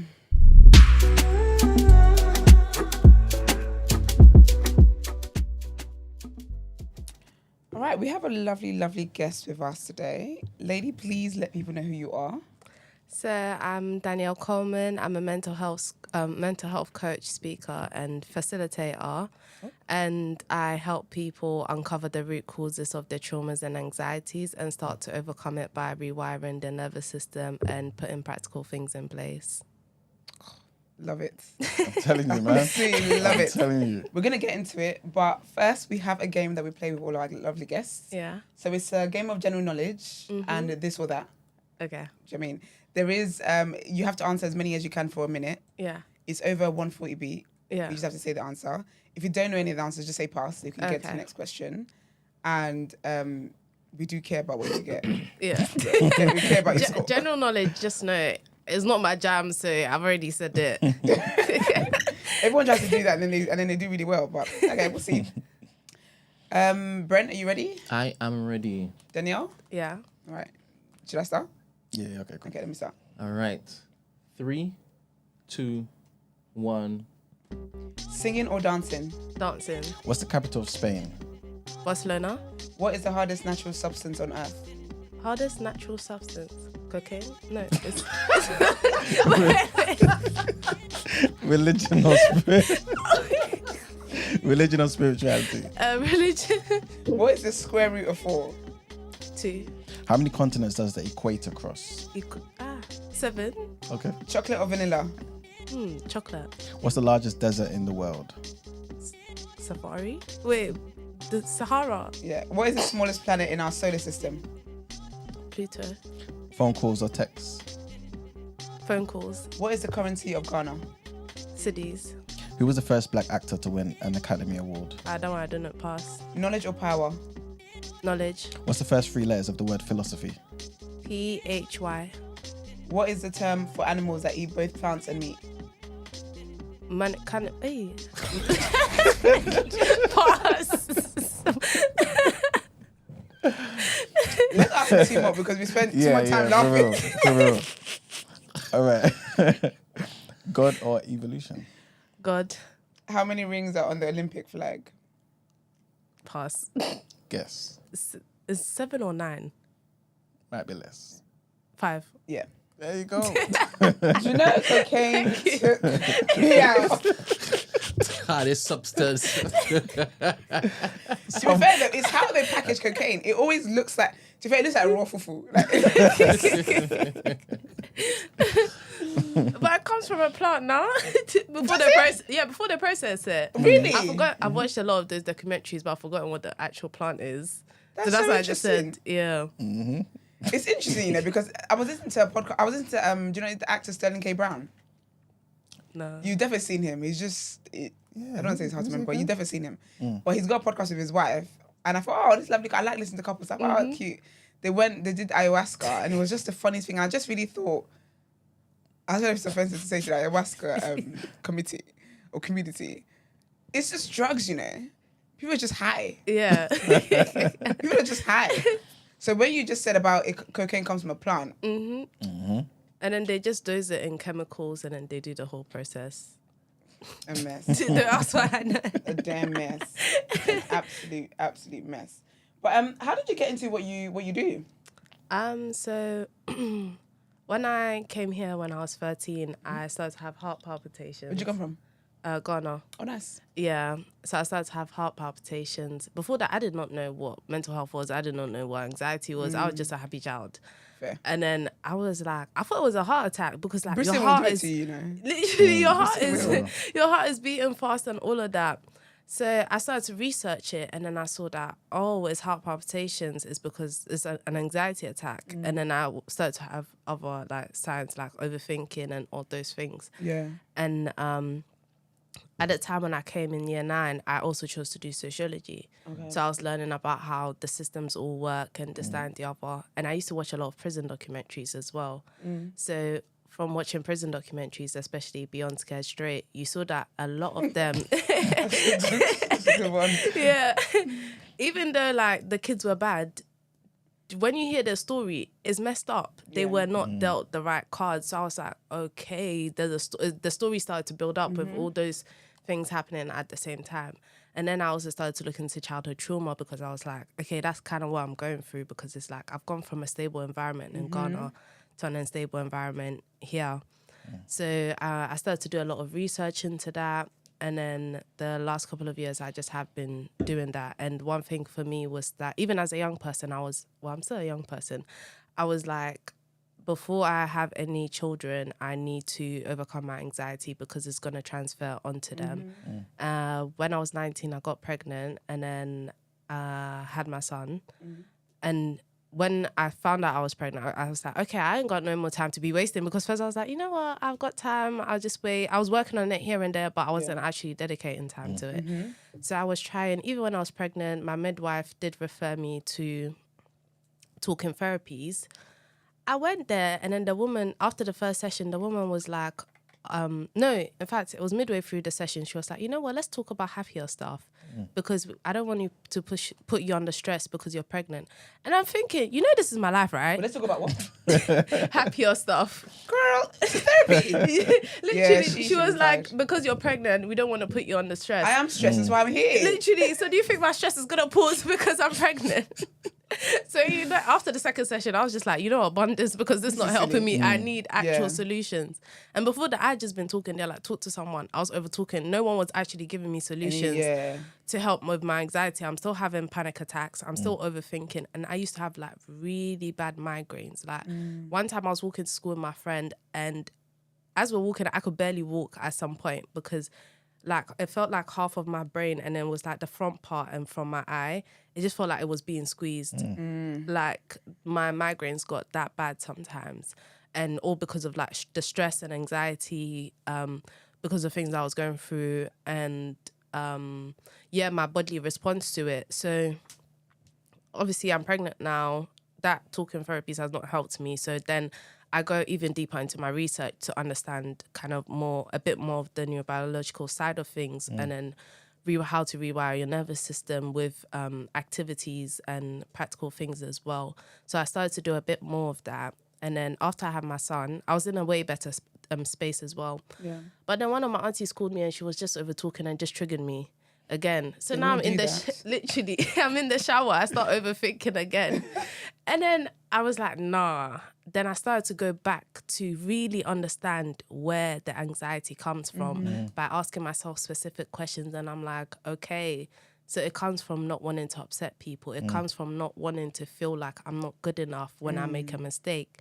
So when I started to tackle that, and the reason why I know it has worked is because these triggers have come again. And when they've come now, they don't affect me like how they actually used to affect me. Now it's like, I know how to move through it with grace. And it's not overtaking my body. So now, from doing that myself, I've created a framework, and then I help other people as well do that. Is this a type of therapy?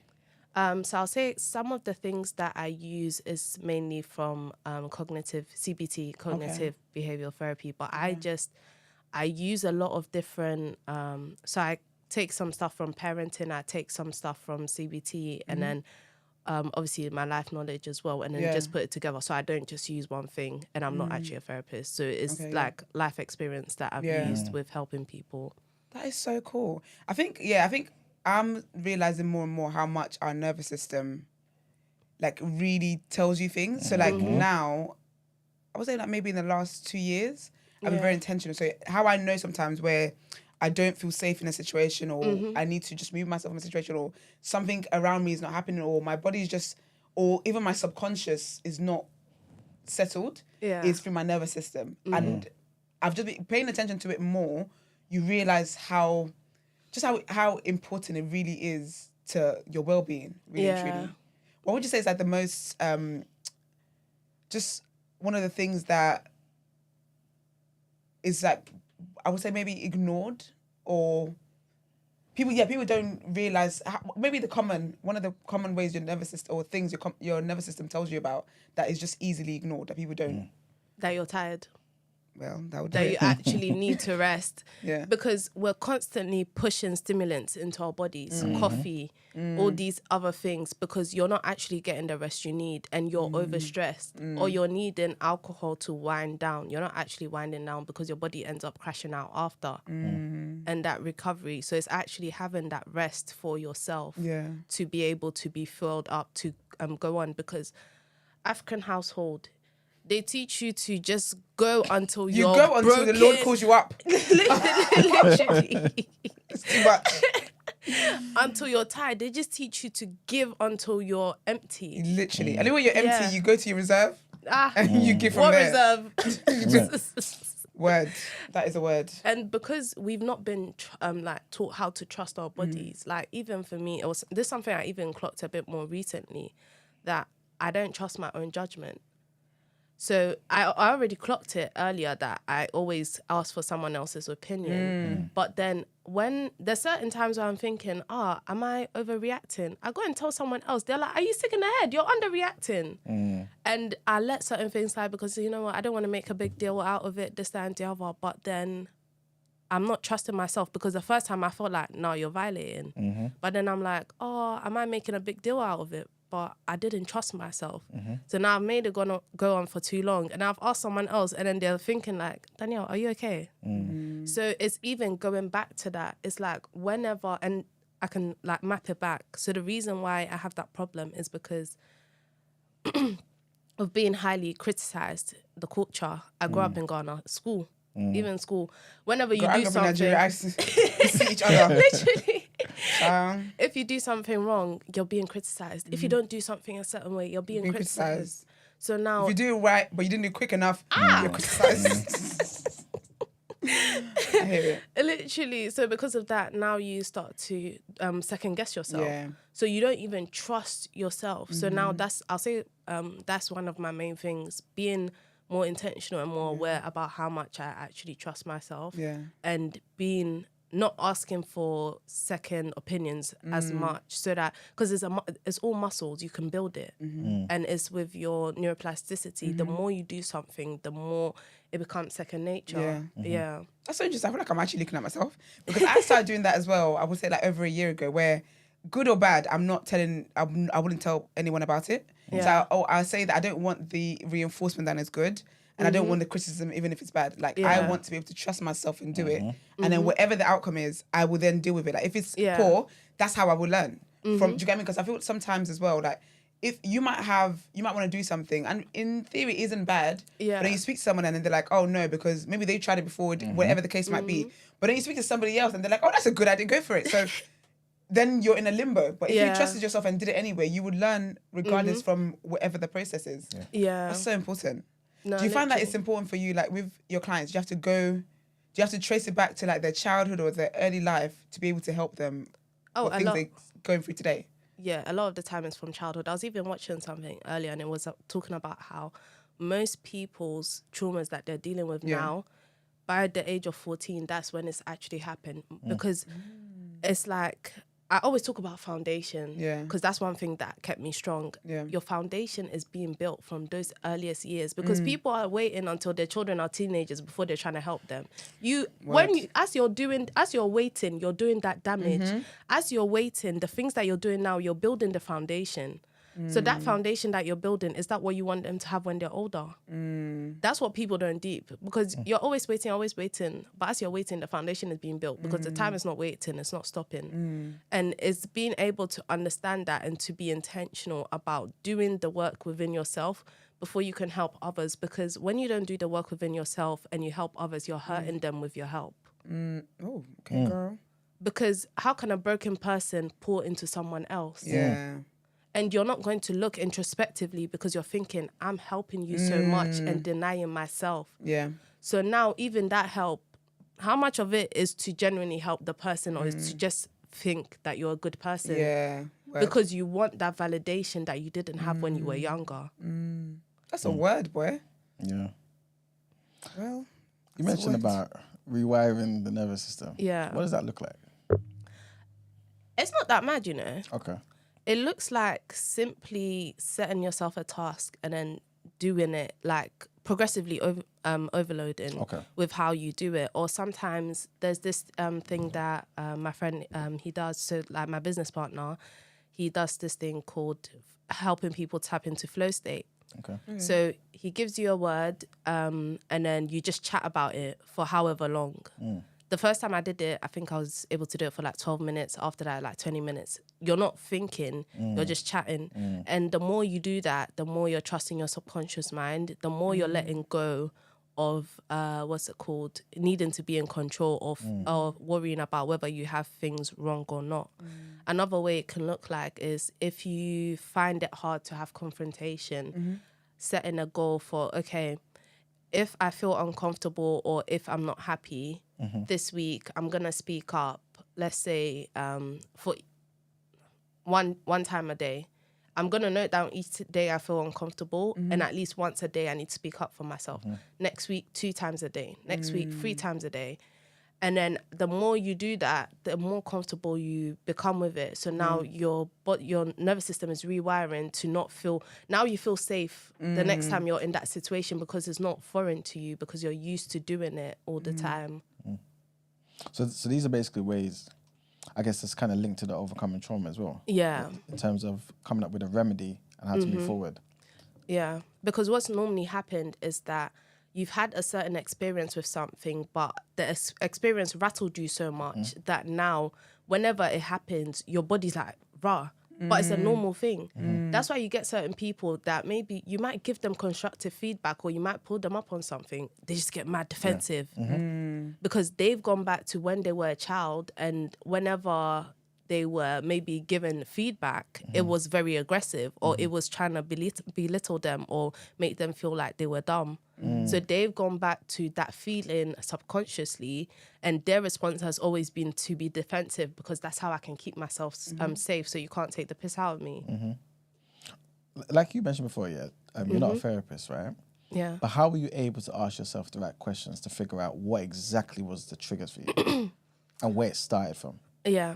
I did a lot of research, but then also, what did I do as well? I feel like it's a gift.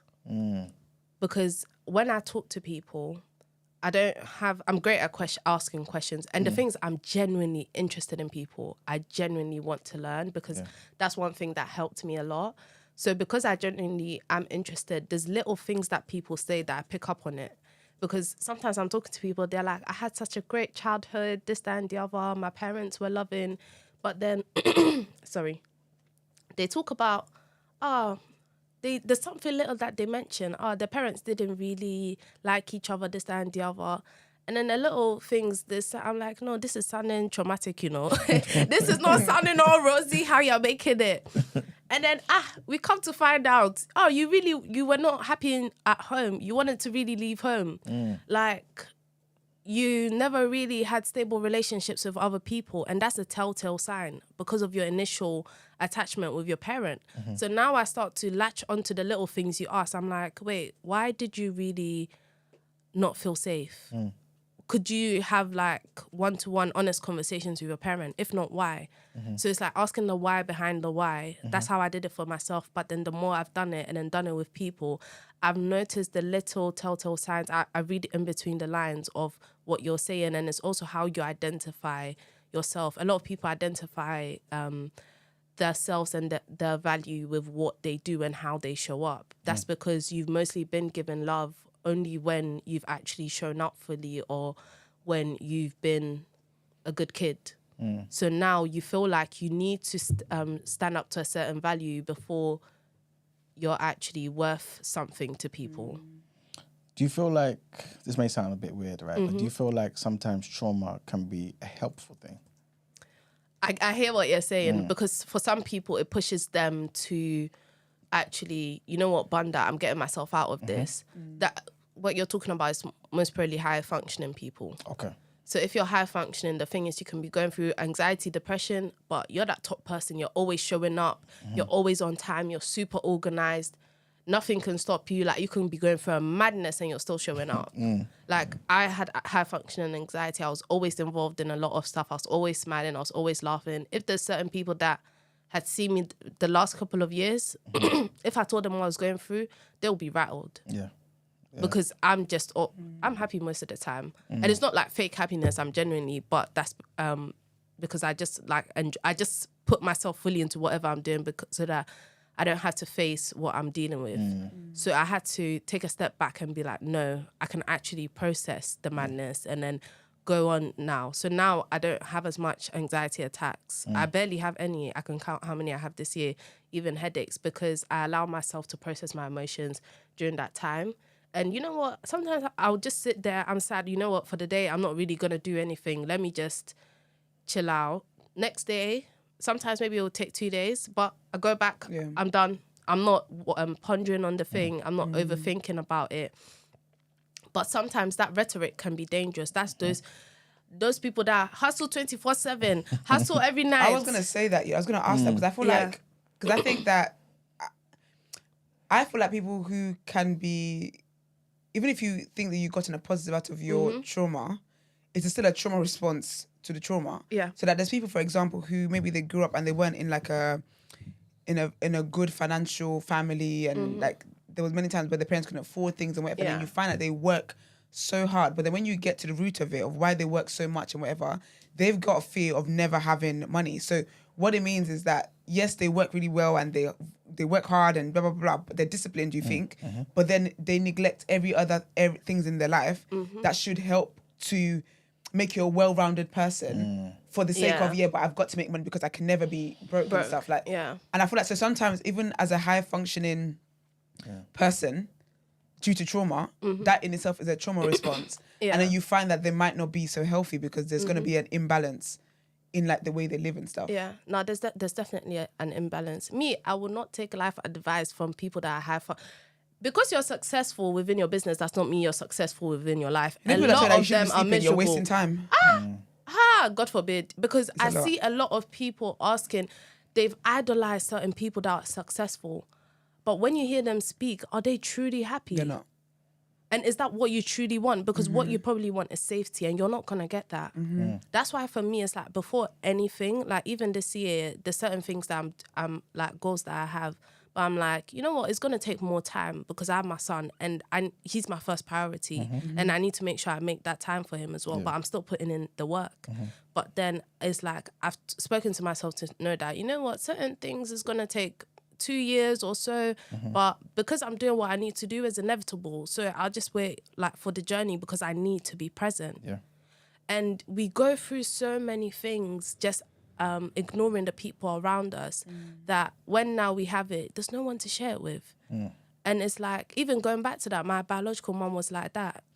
Well, she is like that. She's always said that, oh, I'm doing this for you, I'm building this for you. When I'm like, I need your help. I need you to actually... What I want from you is different. Yeah, like, and I'm a child. Them times, like, I was a child. I need you to actually speak up for me. I need you to actually, like, pull my dad up because I'm living with him. Things are not going well. And then you're trying to say that I'm lying about stuff as well. And you're telling me that you're building stuff for me. Whilst I'm over there, I don't have the clothes that I need. What is that going to do for me? And because you're so focused on the end goal, you neglect the things that are now. And you even neglect, like, putting into relationships. Like, for me, that's one thing that I'll say next will be my goal for, like, next year. At least making time for, like, once a month to actually spend time with my friends because I was in survival mode for so long. Like, even when, after my A-levels, when I was working like 50 hours a week sometimes. Girl. Please come and ask me why. 50? Yeah, I was working in a hotel. And Girl, you were living in there. You were working there.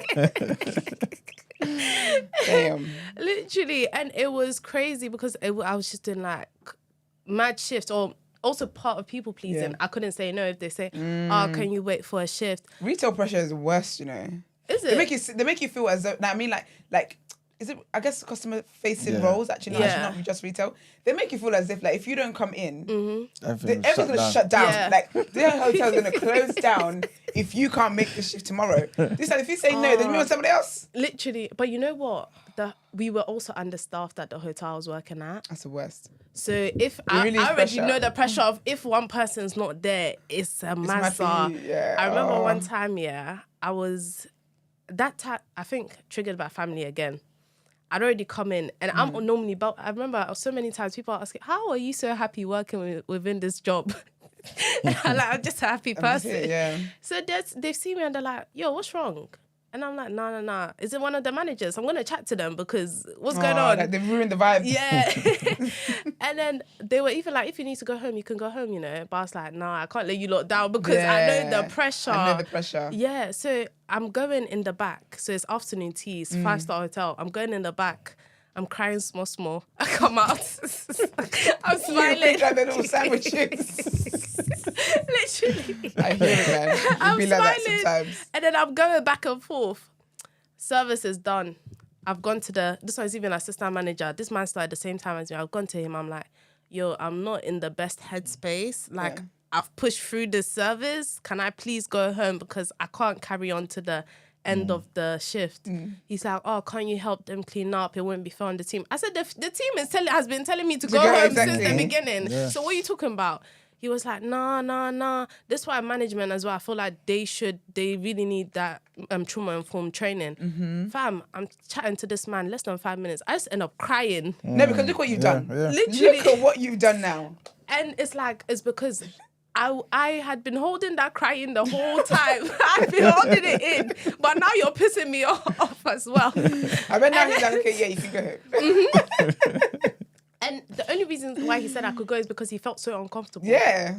He felt so uncomfortable with me crying that he was like, you know what, you can go. And I just had to straight go home. And that's the thing where if you don't deal with your triggers will deal with you. And you cannot control when the trigger actually happens. So it can come at a really, really mad time where it's not convenient. That's why I'll rather, you know what, let me come and take the time, deal with it, and actually pour into myself to build those skills that I need so that later on, it's not going to be a thing where it's having a mad effect because it can come at the worst time possible. I get you. We've got a question. It says, now that you have a hold of your anxiety, do you ensure that the things people say to you don't trigger you and get you out of character? I would say things people say to me or do to me don't normally get me out of character. It's something that I've had a good control of since I was young. It's only two times that maybe.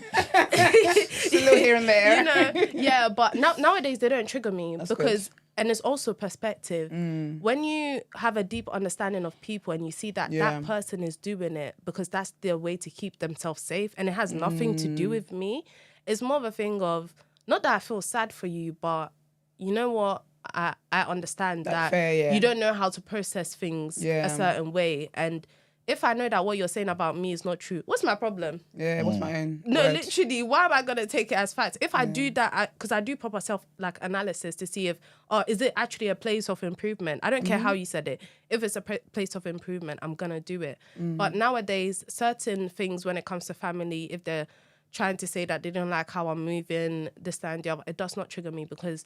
And also because I'm walking within my purpose. That's good. Love that. As well. Yeah. So it doesn't trigger me because now I know how to regulate myself. If I need to calm down, I know the things I need to do to calm myself down or to sit alone and do that. And I know how to remove myself from situations.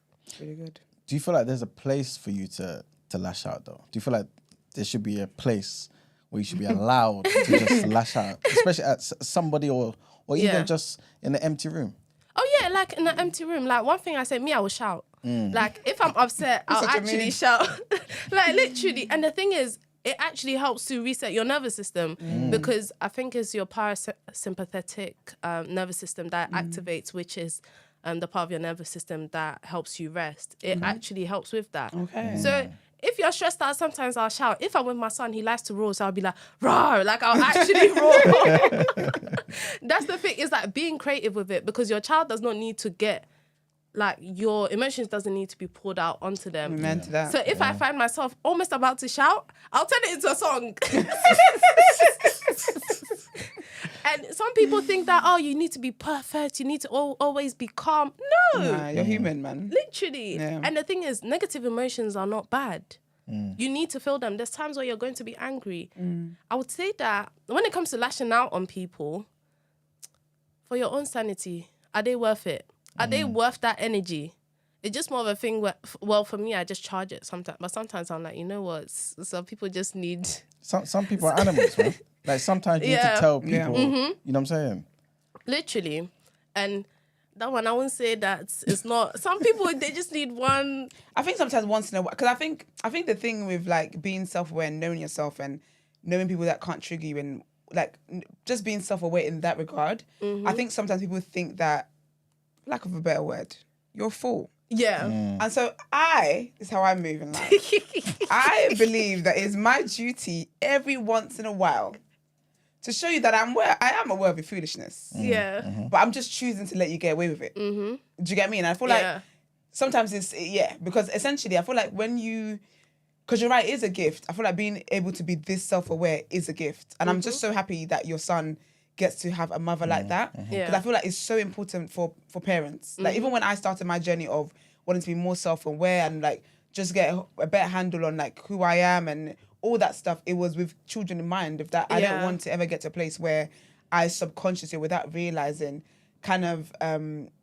just pass on traits I don't even know that I have, kind of thing onto my children. Yeah. And I think that it's a gift to be that self-aware. But I think that you're essentially living in a world where the majority of people aren't self-aware. The majority of people don't want to even accept that they're troubled, even though their body, their mind, their soul, everything's telling them they're troubled. Do you get me? Yeah. So you are really, for the most part, an anomaly in rooms, in situations, in settings that you're in. Yeah. And so the way the world sees it is just, oh, that person's just calm and da-da-da-da-da. And it's like, they have feelings too. They feel things too. Like things that you say affects them as well. And so when they do decide that they're going to lash back, you just gotta take it.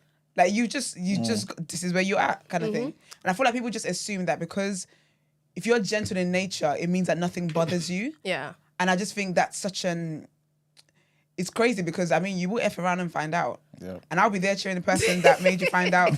Or cheering them on. Because even like my sister, for example, my sister's the calmest person I know. I would say my sister's the nicest person I've ever met in my life. I would ever meet.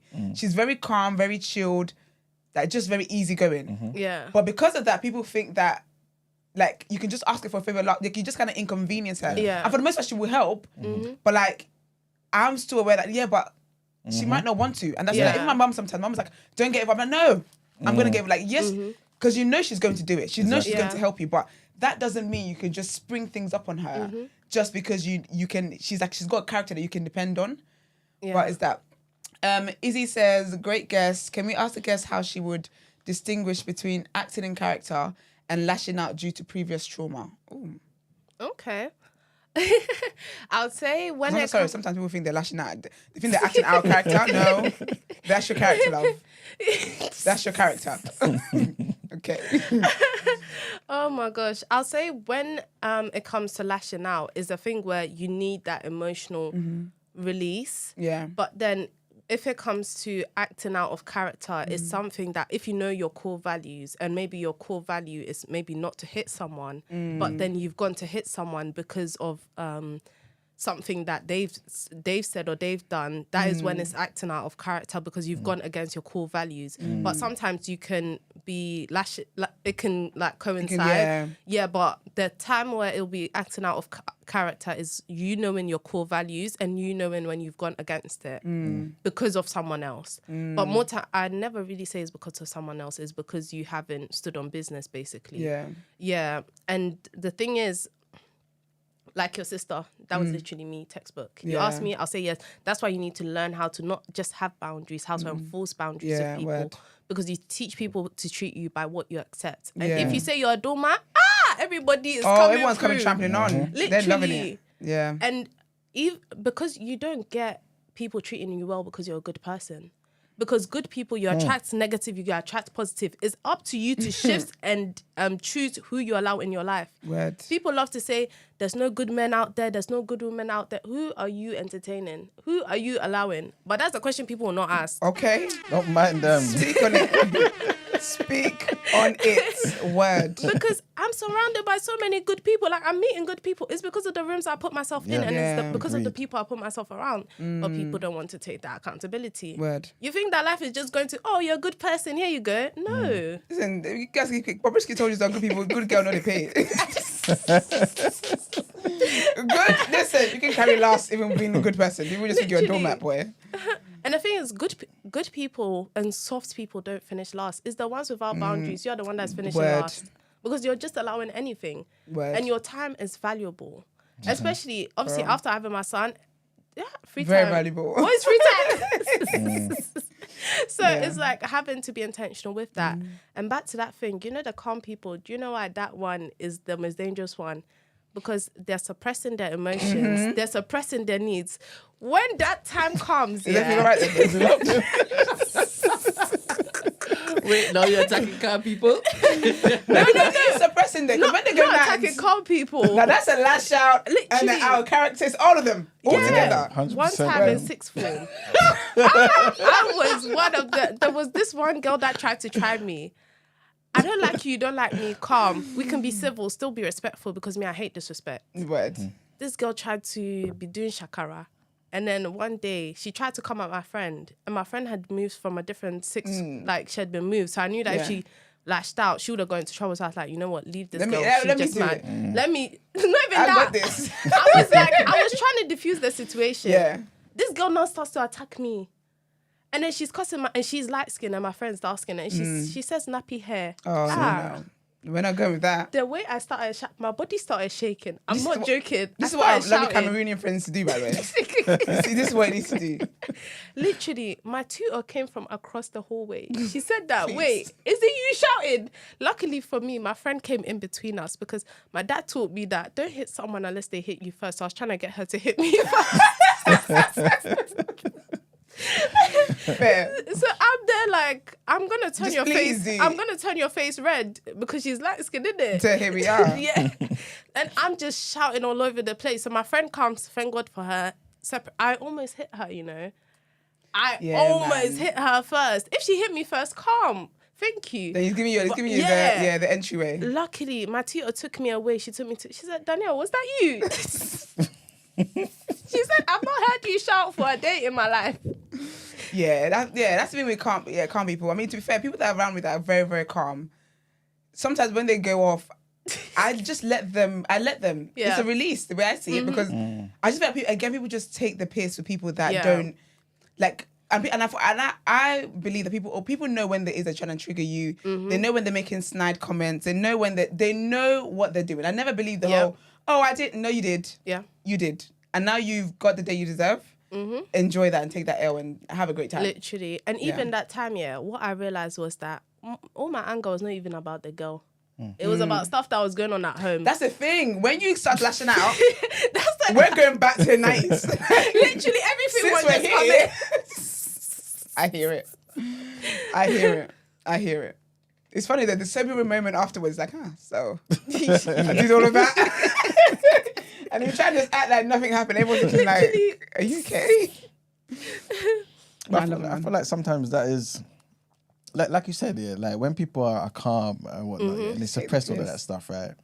Yeah. Like, it's not healthy to sometimes or not sometimes, it's not healthy, period. Like, you need Yeah. to actually have an outlet. Please, there are rage rooms. You can go there. If I actually want to go to a rage room, you know. Not because I got rage in me, but I feel like they just look so fun, looks just smashing fun, cars up. And I'm like, who is volunteering their cars for this? So basically, you get like, it's a room, you get like a massive hammer, and you just smash They've cars, got and just TVs, destroy things, like different things. all sorts. Just have at it.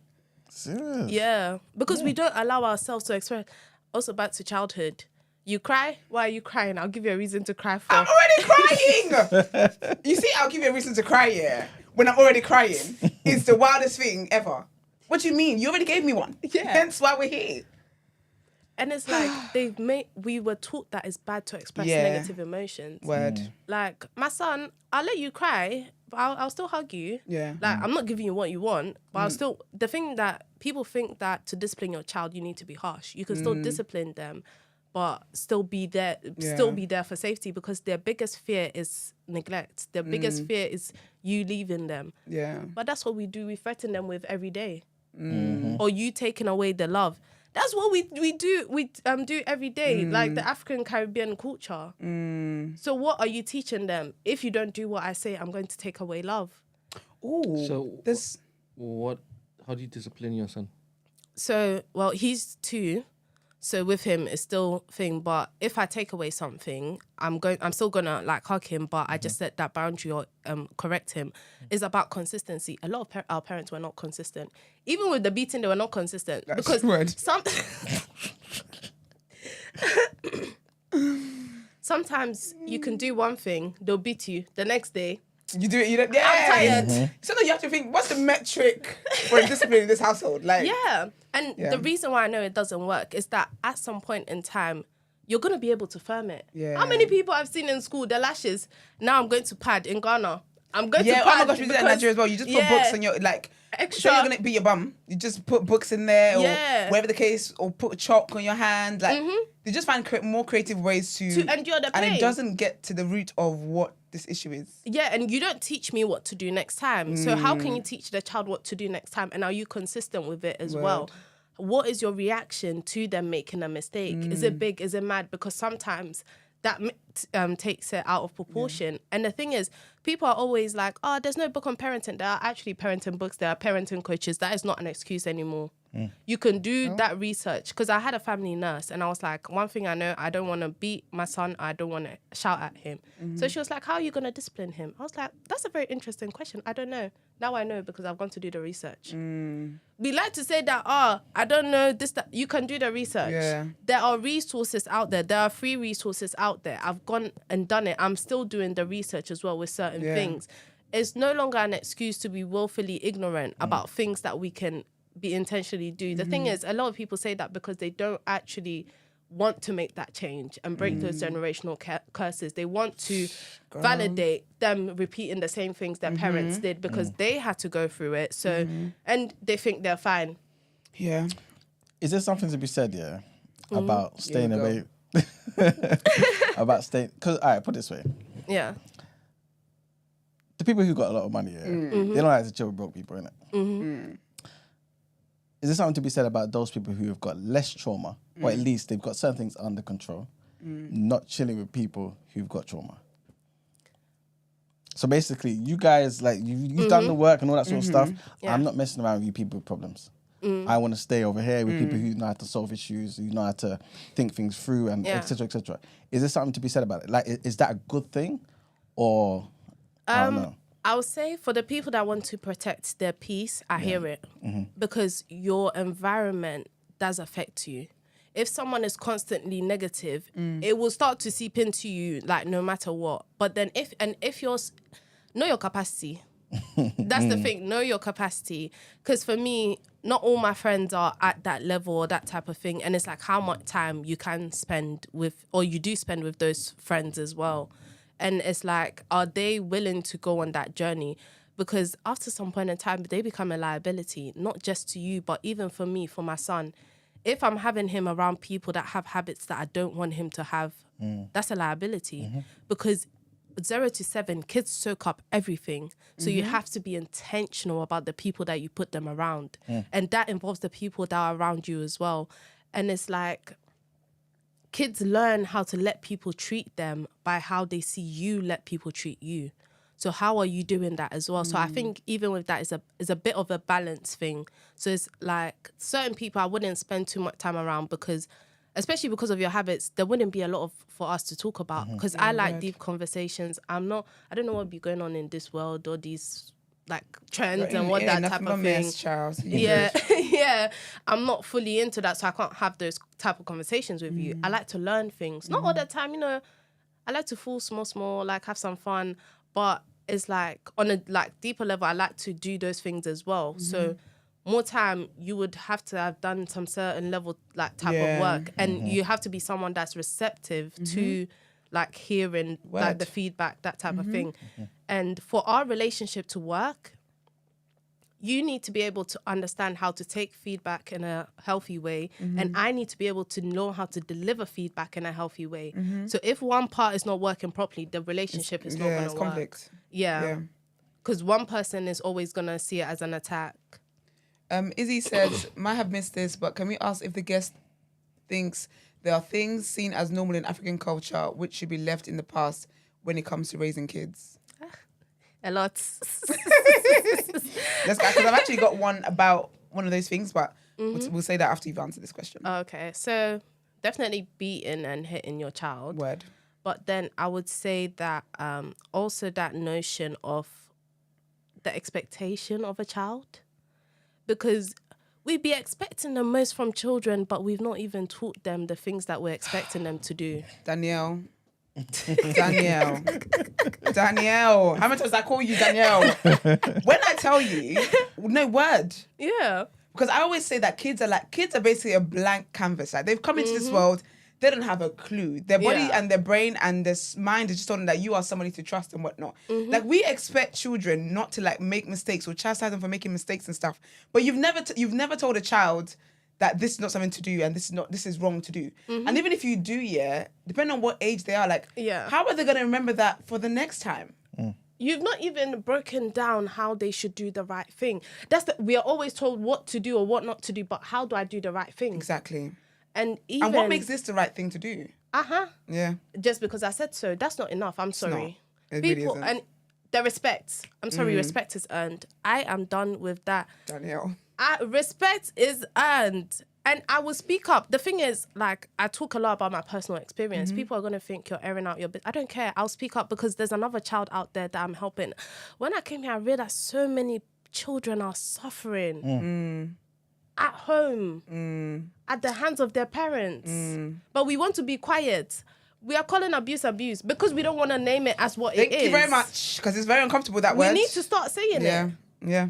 Gaslighting. Because, like... There was certain... I left my dad's place at 18, but I went to stay with my aunt.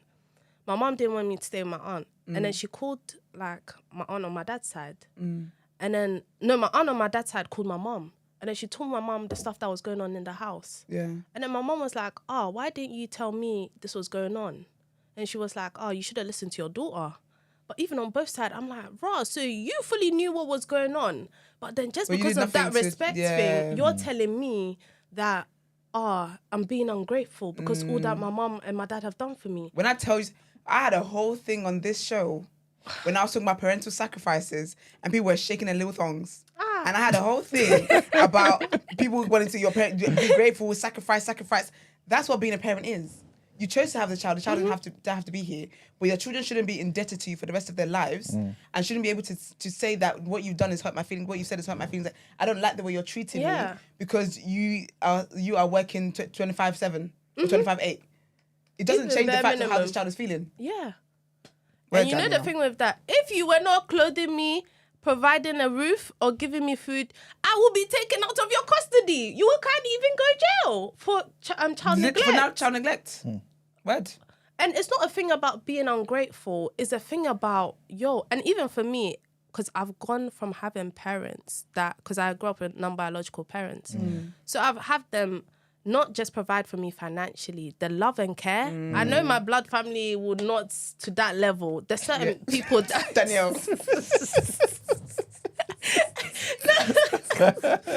No, the way you threw that in there. No, it's true. Like, till this day, I know I can count on them because they've always been consistent no matter what they're showing up for me, and they know my heart. Yeah. And my foundation has been based on them. Like, the faith they've had in me, always praying for me, like, always, they're always there. Just all rounded. Literally. So because of that, I'm like, what are you people? And then I'll have family telling me, nobody can love you more than your biological parents. Well, they're the one causing most of the damage. What? What? I hear it, man. Do you want my standard to be in hell? Because if I'm saying that's my standard, I'll just be accepting anything from anywhere. Because... Yeah. And I think people don't underestimate that. I always say that, like, your first introduction of how people should treat you and how people should hold you and how people should see you and stuff comes from your family. So if you're not respected, if you're not loved and cared for by your family, how will everybody else that you allow in your life know that that's the standard to meet? Like, I always love when I meet when I meet women who have, like, present active fathers in their lives. Yeah. And then, so they can't date a useless boy. They don't know what it means. Like, they don't know what it means. And obviously people cuss me like, oh, like, you know, go and be with your dad. And it's like, no, it's not that. It's that my dad has set the standard of how I should be treated, how I should be respected, how I should be held, and whatever the case is.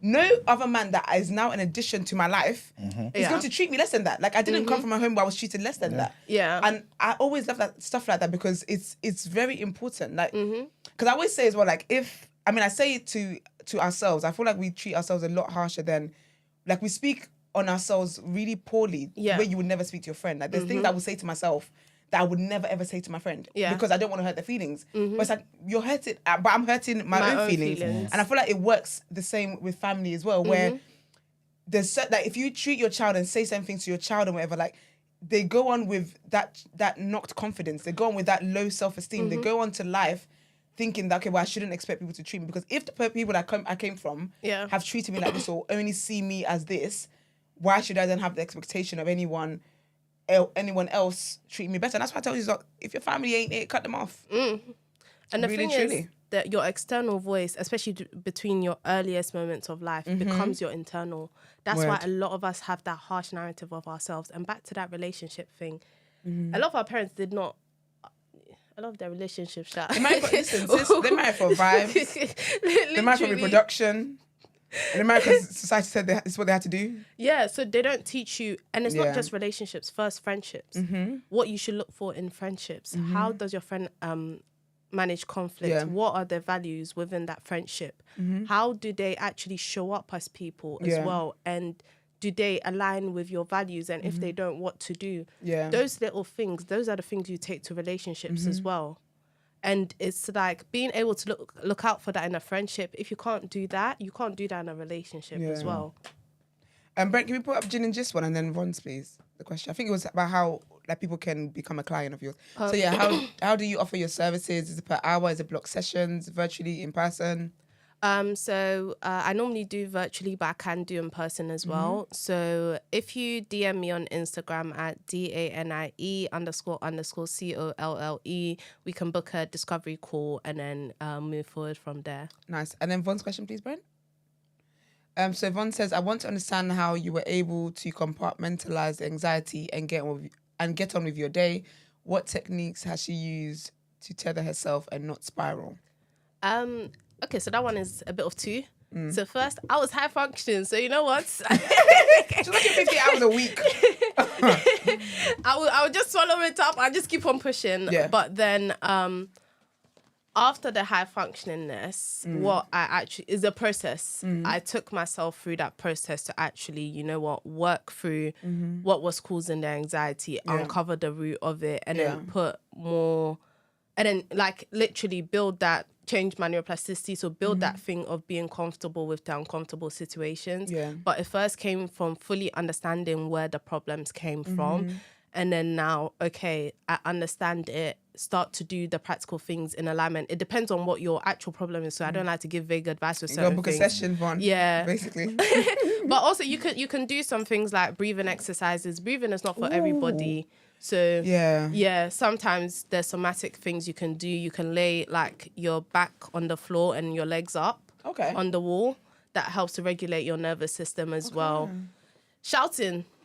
when you're overwhelmed. Shout in the room alone, that can help you as well. Yeah. And then there are a couple other things, progressive muscle relaxation as well, that does help with regulating your nervous system whilst you're overwhelmed. But if you DM me as well, I can send you a little document with some other things. Yeah, it's amazing. The breathing is such a it sounds silly, but it's underrated because I realize how much we hold our breath first of all during the day. Yeah, and how even in uncomfortable situations, like just in different situations, because I've had moments where like I just feel very overwhelmed. Like, I get overstimulated around like just in certain situations. Yeah, but how breathing can really just solve it all. Literally, Really. It's like a weight off. Yeah. Yeah.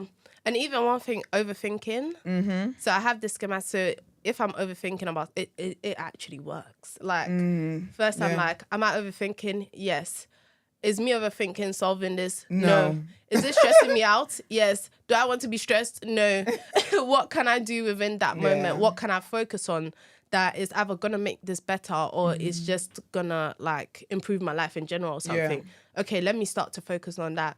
Every single time I catch myself overthinking about, like, if it's that same particular topic, I repeat that thing to myself. The first day, I'll overthink like 20 times. Second day, maybe 19. Third day, 15. Yeah, we're going down. Fourth day, 10. It's not going to work like directly, like at the same time. Yeah. So it's having that patience within yourself to, you know what, okay, it's going to take time, but just keep on doing it. It actually works. Like my overthinking nowadays, I'm like, you know what, charge it. It's happened. I've taken the L. What can I learn from it? I might be sad. You know what? I'm actually sad within this moment. Let me just relax small. Okay, it's calm. Then I start to actually feel better after it. Yeah. I hear it. Do you think like everyone's got some kind of trauma? You can't go through, like, trauma is not anything mad. It's your nervous system being overstimulated. Anxiety is not bad. It's actually a response. It's the response that you have within your body that something is going wrong. But the thing is, what has happened is that our anxiety levels have gone out of whack because of our messed up childhood. So we're meeting normal stresses in life, but we're taking them as crazy because the signals within our body is too heightened. The baseline is too high. Yeah. So now we're overreacting to regular things. We're not knowing how to deal with normal conflict without lashing out, without going crazy because of never being taught how to do it and living in survival mode. But the thing is, trauma is not about the experience. People think it's war. I used to think it was like going to war, seeing like bombs, gunshots. No, it's actually little things that overstimulate you. And when I work with people and go back to understand where that anxiety came from, sometimes it's the most trivial thing. Or it might not be as trivial, but it might be so small that you actually forgot about it because you're thinking, no, it can't be that. It couldn't possibly be that. Yeah. Sometimes it's a bit harder working with people that are self-aware because they're trying to figure it out whilst you're asking them questions. That's me in my therapy session. Because basically, the way because before I started actual therapy or professional therapy, I was doing self-therapy. Yeah. So I was very like just intentional about the way I was, just a lot of things, right? A lot of processes and whatnot. So one of the ways that I get to the root of stuff. So say, for example, I just feel annoyed about something or I just realized at some point in my day that I'm a bit annoyed. Then I have to kind of trace back what I'm annoyed about. And then, so I always kind of, like, imagine a circle, and at this point, I always go all the way back, and I'm like, there we are. Yeah. So sometimes in my therapy sessions, I'll say something to my therapist, and then while I'm still speaking, I'm like, but then this, and then we get to the end of it, I'm like, got there, kind of thing. But obviously, she's still got other things to pick up on and whatnot, but that's you're intellectualizing your emotions. So some people don't allow themselves to feel it. It's like, they're like, no, I'm feeling this way because but actually just sit down sometimes. Just sit down, yeah, just like, you know what, I'm actually feeling sad. I don't need you don't need to understand why. Sometimes it's just like, you know what, I just need to sit. I just need to sit down with it. And it's even that thing of going back to having a rest. Sometimes you're thinking like, I'm not being productive, I'm not doing what I need to do, but you've been running around for how many days? You've been overworking. Even though you need to work right now and you're not being productive, the reason why your brain is not allowing you to be productive is because your brain is tired. your brain is actually Yeah. exhausted. You need that break before you come back to it. And me, I'm not burning myself out for anything again. Amen to that. Literally. Amen to that, sister. Like, there's going to be seasons where maybe it's a focus season, a Yeah, grind definitely. season. I can do that, but I'm not pushing my body to the limit where I'm overexhausted. Yeah. That's a word. People who are self-aware, you're saying it's difficult to sit and talk with them. Run that back by me again. Why? So sometimes, not all the time, but sometimes it's difficult to help them understand what their problem is because they feel like they can figure it out themselves. And sometimes it's a hypervigilance thing, like I can do everything for myself. So, and it's a bit of an like ego thing. So it's like, I'm smart enough to figure it out. So they're trying to intellectualize their emotions. So because of that, they're blindsided to actually feeling the emotions or how the emotions are actually affecting how they show up and their body as well. Can too much tinkering in somebody's brain actually make them less efficient at what they're supposed to be doing? Oh, yes. It can, because your brain is like overactive. So sometimes it's like a computer screen. If so many tabs are open at the same time, it's going to start to slow down. And if you're not able to actually focus on the thing that you need to be focusing on or certain things, you're not going to be able to dedicate the time to it. Like this year, I feel like this year I've done less, but I've gotten more. But then it's two things in one because I've been working. I didn't realize I've been putting in the work since I was like 13, 15. And it's now coming, it's now pouring in because I started to remove the excess things. If I don't need it, remove it. If it's not in alignment, remove it. Because we spend so much time trying to attack so many different things at the same time, just because we're trying to get out of the position that we're in so bad, not knowing that it's weighing us down because we're not in alignment with the thing that is truly our skill set. We're not working to our strength. Yeah. We're working to get out. And because you're so focused on getting out, you're focused on lack because you're focused on where you are. But where you are is not permanent. It's just for the season. Yeah. And that's one thing that has helped me so much not to lose hope or ever give up because I know that it's just for the season. And when you're clear on what you need to do, it's easier to prioritize things that you need to do and be less overwhelmed. Yeah. Because a lot of the time it's because we don't have self-discipline. That's why you're having to do so many different things at the same time. That's why that's one of my main things that I'm doing now is building my self-discipline. So I am organized. Yeah. Because now when I'm organized, I'm not running around like a headless chicken because I know what I need to dedicate time to when I need to. And I'm not spending 10 hours when I could spend 2 hours now. Sorry, I don't know if that fully answered the question. I went off a bit. No, that's okay. That's fine. People in the chat who think that this is a pre-recorded broadcast, isn't it? So I'm just reading that. Sorry, there's a question here. For anybody in the future, if it is that you want me to see any questions that you want put on the Jumbotron, can you just at the name of the actual channel, and that's when I can basically see it. So this is a question. Can I ask the guest, how does she improve and build on her skill sets as a therapist, becoming more experienced? So just so you know, I'm not actually a therapist, so I'm a mental health coach. The thing is, I've done most of my thing through a lot of research. So I do some research into different types of therapy and then also parenting as well as... what's the other thing that I do? Like the neurobiological side of stuff as well. So I put that all together as well as sociology and understanding how the world works. And for me, I just know how to connect things and make and help people get to the root of stuff to get a deeper understanding of themselves because I am genuinely interested in people. So it's just a gift of mine knowing how to ask the right questions. And when it comes to how I educate myself, I'm always reading something new. So what's the book I'm reading now? Well, I'm listening to it because nowadays the reading... I want to actually sit down. I've been reading a book recently, well, since last week. Yeah. And sitting down, I enjoy sitting down to read a book. So in my train journeys as well, I'm reading the book rather than listening to whatever I've listened to. And I love it, but the time... Yeah. And even my son, he'll come and be removing the book from my hand. So right now I'm in between the book What Happened to You and Molecules of Emotion. Ooh, So I'm always reading books or looking at different research and stuff, or listening to people as well that are in the field. When it comes to university right now, to go down that path of improving my skill set through that, the capacity.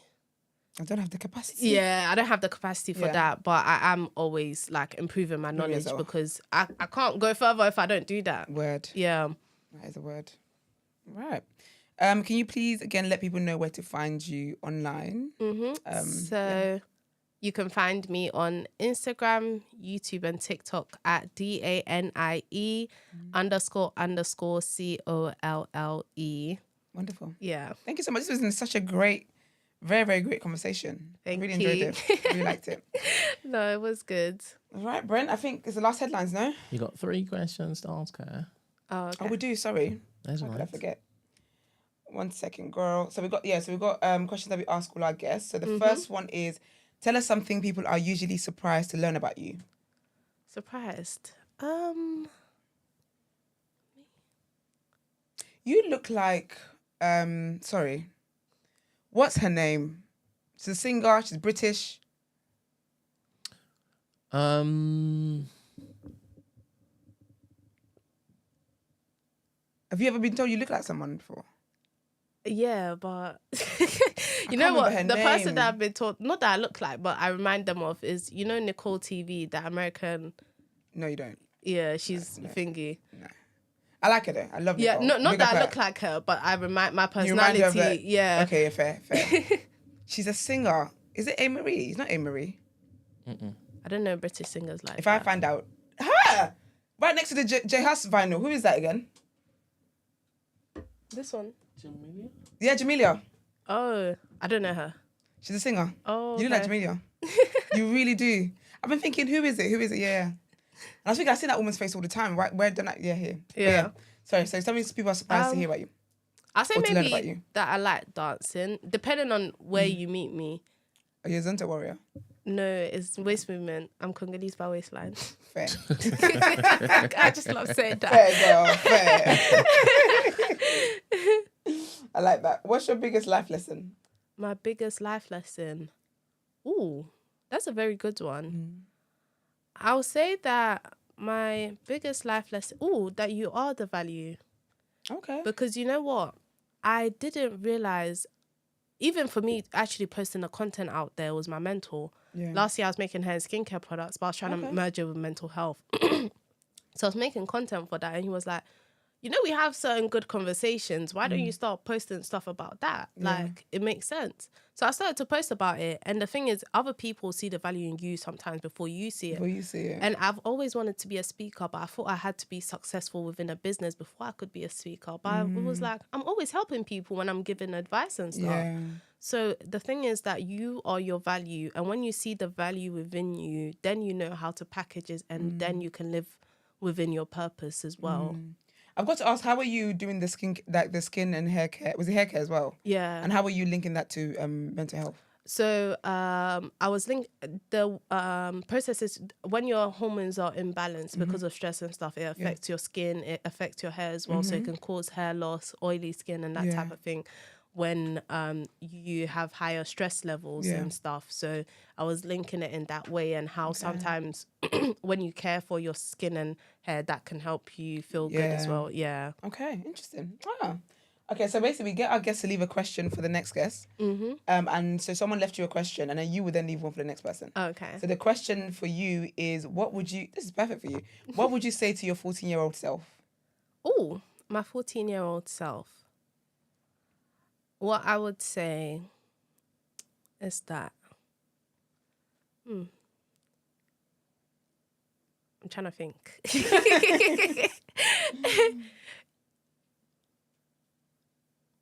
Have boundaries. Yes. Have People actually boundaries. talk boundaries earlier, you know. Yeah, because first of all, learn what boundaries are, because I did not know what boundaries were at that time. And I used to think that I had boundaries, but my boundaries only came after you've taken the piss and you've pushed me to the edge. Yeah. So have boundaries at the start, and you teach people how to treat you by what you accept. So what are you accepting? And if you're keeping quiet to keep the peace, whose peace are you keeping? Thank you. Amen to that. Hallelujah. It's funny because I always say that even like with children,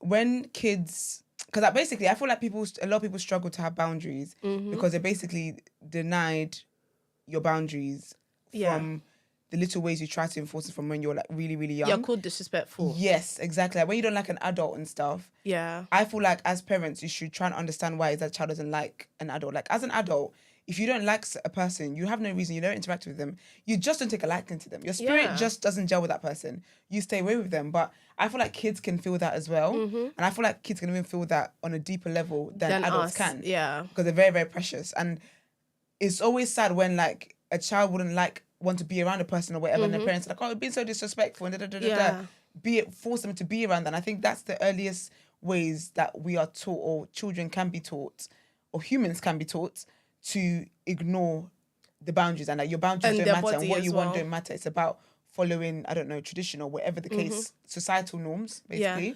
And you know, with that, even if they come into contact with someone that they're supposed to be scared of, now they can't trust themselves of whether they should run away or they should stay, because they don't know whether it's a good person or not. Exactly.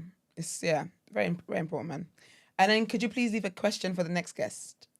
A question for the next guest. How do you prioritize yourself and your well-being? Okay. Do you prioritize yourself and your well-being? Are you in therapy yourself? Myself, no. Okay. Have you ever been in therapy? Oh, yeah, you said you did. The talking not that stuff. auntie one, not the nice one. Yeah, so the thing is, the reason why I had to go down this route is because I hadn't done, like, I'd done like the talking therapies and stuff, but not the like paid type of therapy and things. So it was just like I didn't have the time and the resources to fully be in therapy. So I had to figure it out myself, type of thing. Yeah. Would you ever go to therapy, do you reckon? Yes, I would, to get that, because there's always things that other people can see that you can't see as well. Yeah, love it. Thank you so much, Danielle. I hope you come back. This is really, really fun. Thank you. And just so to come much. back and just chill with us anyway. No, really literally. You're really, really good vibes. Thank Thanks, girl. you. All right, should we do our last headlines? Yes, we should. I'm sure we haven't done that.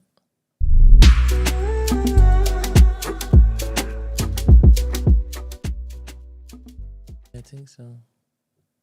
Okay, well. You didn't run it again? No. Danielle just told me to value my time. All right, people. Should we wrap it up then? Yeah.